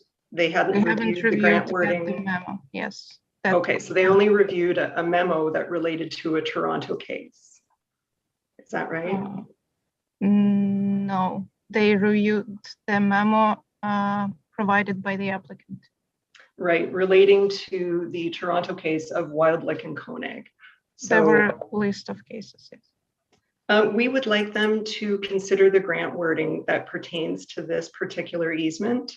I think it is quite critical in this case because this is one of the main differences between the property that was considered in the memo and the property at hand. Even the owner, and I don't believe, Richard, maybe you can speak for yourself and Robert, but Robert said he had never seen the easement wording that related to his property. So that's now on file with the city. And so that's part of what my presentation relates to. I'd just like the committee to not dismiss this legal issue out of hand because the grant wording is much broader, doesn't just relate to parking or access. So I'll continue on with my presentation. One other minor point too is that Richard, you were mentioning the parapet and the overhang and that it does extend into the easement. I'd like to point out that that happened after the build. There was never any variance requested for that in the original build in 2013. So I don't believe that looking to the current roof and the current structure, if there was never a variance requested for that roof overhang is a pertinent parameter here. If anything, maybe that should be removed as well if the committee denies variances because it was built in such a way that the variance was never requested. I'm unaware of that. But sorry? I'm unaware of that, but thank you for the information. Okay, well, now I'll let you know what I was going to present today, and I apologize if I go a little long. You can certainly reel me in. Is that today I'm representing a group of neighbors, some of which were not able to speak today, but there are 4 of us that have interests in the shared laneway and the easement. So 4 of us have been granted rights of way at least as early as the 1938 grant, and that's 888, 886, 15 Rosedale, and 17. 2 of these properties, it's their sole vehicular access to their property because they front on Colonel By Drive. So it's not like somebody could stop in front of their house for a large delivery or something like that, or it's not like emergency vehicles could drive up on Colonel By. There's obviously no parking on Colonel By Drive. So for 2 of the neighbors who are not speaking currently, and I'm not sure if you have any others of them on the agenda, they may have tried to clear their just schedule. Yourself. Okay, good. This is a matter that's very close to all of us. I actually have the least skin in the game because we have separate parking and I only access the this right-of-way occasionally. So having said that, I'd like to give you a little history that there was a Committee of Adjustment request for variances and severance in 2011, which related to 9 Rosedale at the time, which has now been torn down. So it was an older building, part of the heritage area. The fact that the variances were granted nevertheless, and 5 and 7 Rosedale were built in the property that was assessed for the variances at 9 Rosedale means that the different addresses, they may not necessarily tweak your concern that there were variances requested in 2011 and fully granted. They were granted in all dimensions, so towards the front, towards the back, towards the height, and everything. Actually, Ms. Marsman, I was on committee and we only partially granted those variances. That's right. And the OMB, when we appealed to the OMB, overturned our decision. That was reversed. That's right. And so all the variances were ultimately granted. Not by committee. Oh, I understand. And certainly we've. Let's get the facts straight, shall we? Thank you. Please proceed. We will. And so in the end, the structure standing currently was built to all the requested variances. And now to look at variances in other dimensions that are higher and wider than the ones that were originally granted. And for the purpose that wouldn't necessarily increase the occupancy of the house or the green space of the house is what we're looking at here. So I believe that our neighbor, Michael Lynch, has provided a memo that has clarified the neighborhood position on the heritage overlay. Yeah, we received that, yes. Right. So I won't speak to the heritage overlay and specifically to the height today. I think that's been covered, and that is certainly something that we want the committee to consider, and that I do oppose. Yeah, we're aware of the zoning bylaw amendment that put the 9-meter height restriction in place in 2014. Right. But in addition, the heritage overlay, I believe, was granted for a region and not just for given houses in the region. So if an older home has been torn down, the new home that's built on that property, I think, still applies to the heritage overlay region. And so it can't just keep going up and up and up because it's no longer one of the heritage homes. So I believe that in keeping with the character of the heritage overlay should also be considered. And of course, that's up for the committee to decide. So that's a little bit of the historical context. Let's going towards the 4 tests and in my view of how it doesn't meet the 4 tests is that firstly, it's not minor in the context of the visibly jarring nature of the addition that would go out past the overhang of the current roof into the lane. And as well that we believe our easements rights are infringed. Also, I believe that the plan said it was an 8-meter height. So Richard, are you saying now that it's a 6-meter height? Because the plans that I had seen showed that was like an 8-point-something meter height. But if you're saying it's 6 now, then that's. Kathleen, I picked that out of the air. I guessed 6, but I can check the drawing. Give me a second. You don't. It does seem to extend from the uppermost point of the 2nd floor, which is consistent with a 6-meter height. There were 2 conflicting drawings in the package. The dimension I have on my elevation drawing is 5.7 meters from the, I guess, from the top of the bricks. So you have to add about another 300 to 400. So I think my 6 meters is probably more correct. Okay. So we are looking at 6 meters. So again, we don't feel that this is minor because there is the outstanding legal issue. We don't feel it's desirable for the property because the property here was already built to quite a maximum amount that already defies the bylaws. And also, albeit it provides additional fresh air, but it doesn't provide extra green space and sets the building itself further from the character of the neighborhood. Not in keeping with the intent of the bylaw. Obviously, the heritage overlay is not a bylaw. I understand that it's something separate from the bylaws, But we have already looked at variances to the bylaw beyond which these variances would now extend. The intent of the official plan, I understand, is for intensification in older neighborhoods such as ours. The building of the rooftop would not necessarily increase density in the neighborhood, and it again gets away from the character of the neighborhood. So for these reasons, it's not increasing, parking or occupancy in any way. That it is a way to get some more fresh air. I believe that there are two venues for fresh air on the property currently, and one is the front porch and the other is the balcony. So we do often see the neighbor sitting on the front porch, but there's also a balcony that is on this property. Is that what you meant to say, Richard, that the balcony and the front porch are the two? Correct. Okay, so now I guess to focus on the easement and right of way, and you do have my memo in front of you, so I won't read it to you. It's basically that we're saying B and D variances.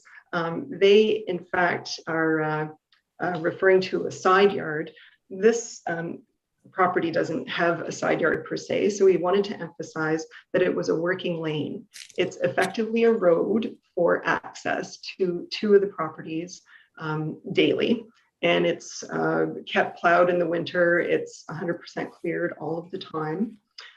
Because the two properties come and go from there, and any vehicle, whether a construction vehicle, emergency vehicle, or otherwise, would need to access the lane for those two properties at least. We have prepared our memo that we would like you to consider, even in light of the fact that the city has read the Bison Hunter memo and finds no error in law. I would certainly agree that there's no error in law cited on the Bison Hunter memo. It's simply that our circumstances were not considered in the Bison Hunter memo. So I couldn't find an error in the statement of law in the way in which the law was discussed. But looking at our individual case, we'd still like the committee members to consider that the wording of our easement grant is not limited to parking, and it's not limited to occasional use. It is some very nice old-timey wording that allows horses and carriages and cattle and servants even. But I think that a very permissive wording emphasizes that all future uses, perhaps as yet unforeseen, would be encompassed by the wording of our easement grant. Looking at potential uses between the neighbors and I, we've often thought about what about emergency vehicles such as fire. So when the hook and ladder truck comes down, it's wide, but when the ladder goes up, it extends upwardly to the properties it serves. So not just getting through the lane to serve the other properties in the lane, but 15 Rosedale and 7 Rosedale may eventually have need for an emergency vehicle to stop in that lane and to raise its ladder. So in that way, back to the 4 tests, it may not be a desirable development from the 7 Rosedale point of view. Even though they do get that extra access, there could be some blockage of access as well. As you might notice, there's sort of 1.5 meters of lane on the 7 Rosedale side and 1.5 or a little more meters of lane in the 15 Rosedale side. So it's not like you could swerve over to the 15 Rosedale side to sort of avoid the addition. It's a fairly narrow lane with the properties on either side. So looking at the grant of rights, I believe that we should consider that this is a contract and that the contract hasn't been assessed specifically, which is important. Vehicles that may or may not pass, that have been known to pass, would also include, I think importantly, emergency vehicles that may exceed that height. Tree trimming is also a big deal in our neighborhood, and there are many older trees, including on my own property, that ultimately you would want larger vehicles to come and remove or trim a 100-plus-year-old walnut tree, which we have 2 on our property. So over to the roof overhang again, it does project further than the current roof into the easement, but the parapet, if that's the term, Richard, for the uppermost part of the building that would be built, it itself has a roof. And I noticed in your plans, there's a dashed line around that extends even further than the variance that you're requesting. So the variance you're requesting is for the structure itself, but then I see that there is still yet further overhang that is not included in the requested variance. And even though that might be a roof, I see someone is trying to make a point. Well, you're exceeding your time limit, Ms. Marsden, so I'd ask you to kindly. Okay, sure. So I will wrap it up. I believe that the last thing for the committee to consider is that this does set precedent for a neighborhood. Old Ottawa South is full of lanes and driveways that people have easement grants in, as well as the rest of Ottawa. As yet, in my drive through the neighborhood, I haven't seen anything with a stairwell overhang, a balcony overhang, or any other overhang that would match the one that's being proposed here. So thank you for your consideration. And if the decision is deferred, I'd like to request a copy of the decision. Thank you very much for your input. Mr. Wilder, you had some questions or comments? You're muted, Mr. Wilder. So Marsden, I was looking at the comments sent to you by Ms. Robinson from Borden Ladner Gervais. It states here that in this case, where in conclusion, where the right-of-way established by your instrument number 394192 is one specifically for transit for free and uninterrupted use, as shall be necessary or convenient at all times and seasons whatsoever. I'm trying to think, what is the concern here? I guess your walnut tree, are you concerned that one of the tree trimming companies who have to raise, and I've seen it, a cherry picker, that really with the width that you have there now, that cherry picker will not be able to get to your walnut tree to do the trimming. If there's a fire, you're concerned that the extended ladder is that this extension is going to interfere with the fire truck, and the fire truck itself can get into the lane. I guess you're concerned about what the raised ladder in terms of having to go higher than the distance from the current what's proposed to the laneway. I guess I'm confused here in terms of, I mean, surely trucks and any other vehicle won't have a problem getting through. I guess it's if there's a cherry picker or if there's an extension ladder. Is this what your concern is about?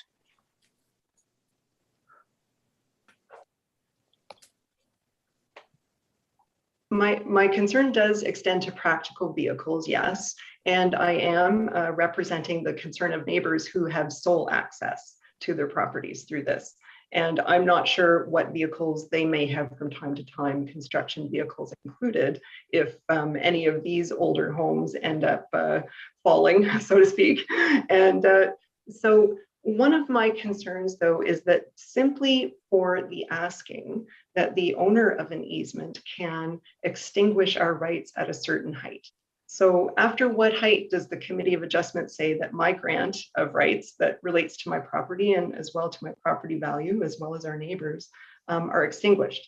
Is it because a 4-meter truck can go through? Is it because a 3-meter truck can go through? Is it because currently there's no need for a fire truck to put up its ladder? What we're saying is we're protecting the grant that it attaches to our own properties. And so this grant, we feel, should be interpreted as broadly as the wording that it states. And that currently there is no standard for what a right-of-way easement in a lane is, and that's why the contract is important. So in premise, yes, you know, all of these vehicles, I'd like them all to pass. But also I think that once one property extends into the lane, can another property facing it extend into the lane? And if permitted for one, then permitted for another? And will it be permitted throughout the neighborhood? Ultimately, at different heights, and somebody can say, well, theirs requested was at 6-meter.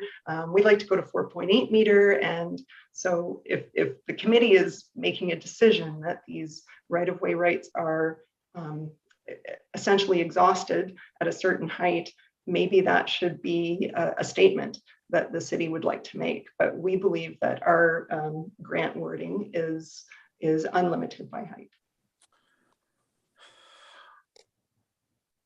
thank you for that. I think the owner of the property has some comments to make, Mr. Vaness. Yes, Robert Vaness, 7 Rosedale Avenue. Just a quick addition, I suppose. In the pictures that were submitted by Mr. Schmiel, there are hydro wires in the easement, and they're below the elevation of the proposed pop-up. So I don't know that the concern of access and height should be that big of a deal, but obviously I will let the committee review that. That's all I have. Thank you. Apparently there are no issues with hydro because they sent us a memo that said that any issues. Yeah. No, I guess my comment is that whatever issues may be caused with respect to access by the pop-up, those issues, the pop-up is above the existing hydro wires. Yeah. So the hydro wires would be a bigger problem for access. Okay. Thank you. Mr. Schmiel, comments on the neighbors' input? Well, if I could just share my screen again, I'll just show you the image that Robert was speaking to. Oh, if they can allow screen sharing again.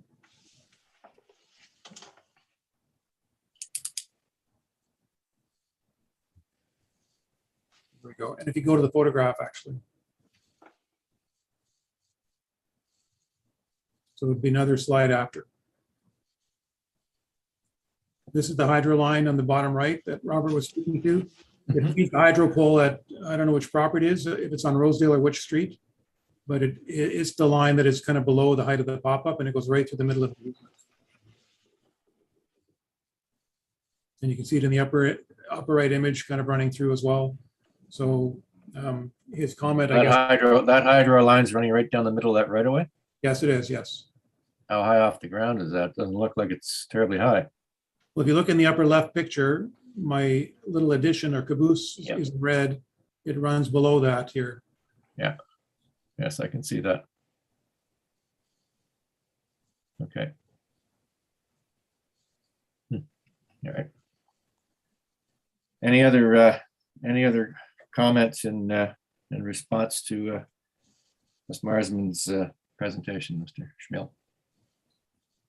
I mean, I appreciate, the comments made that life, liberty, and the pursuit of happiness, we all want that. And that we don't want to infringe on their rights to enjoy their properties. That's the wrong country, by the way. Peace, order, and good government. It was kind of a nice saying, though. I appreciate the comments made. And again, we don't want to discourage anyone from having the rights to enjoy their property, but we don't think the proposed addition is infringing on their rights to access the easement and access their properties. And most loading zones in the city, any commercial building or residential building anywhere, the height limit of any loading zone is 4.2 meters. I don't see any large trucks being any higher than that. Garbage trucks as well, except for ones that have to lift the garbage bins over, but they would be impinged by the hydro line going to the center of the property.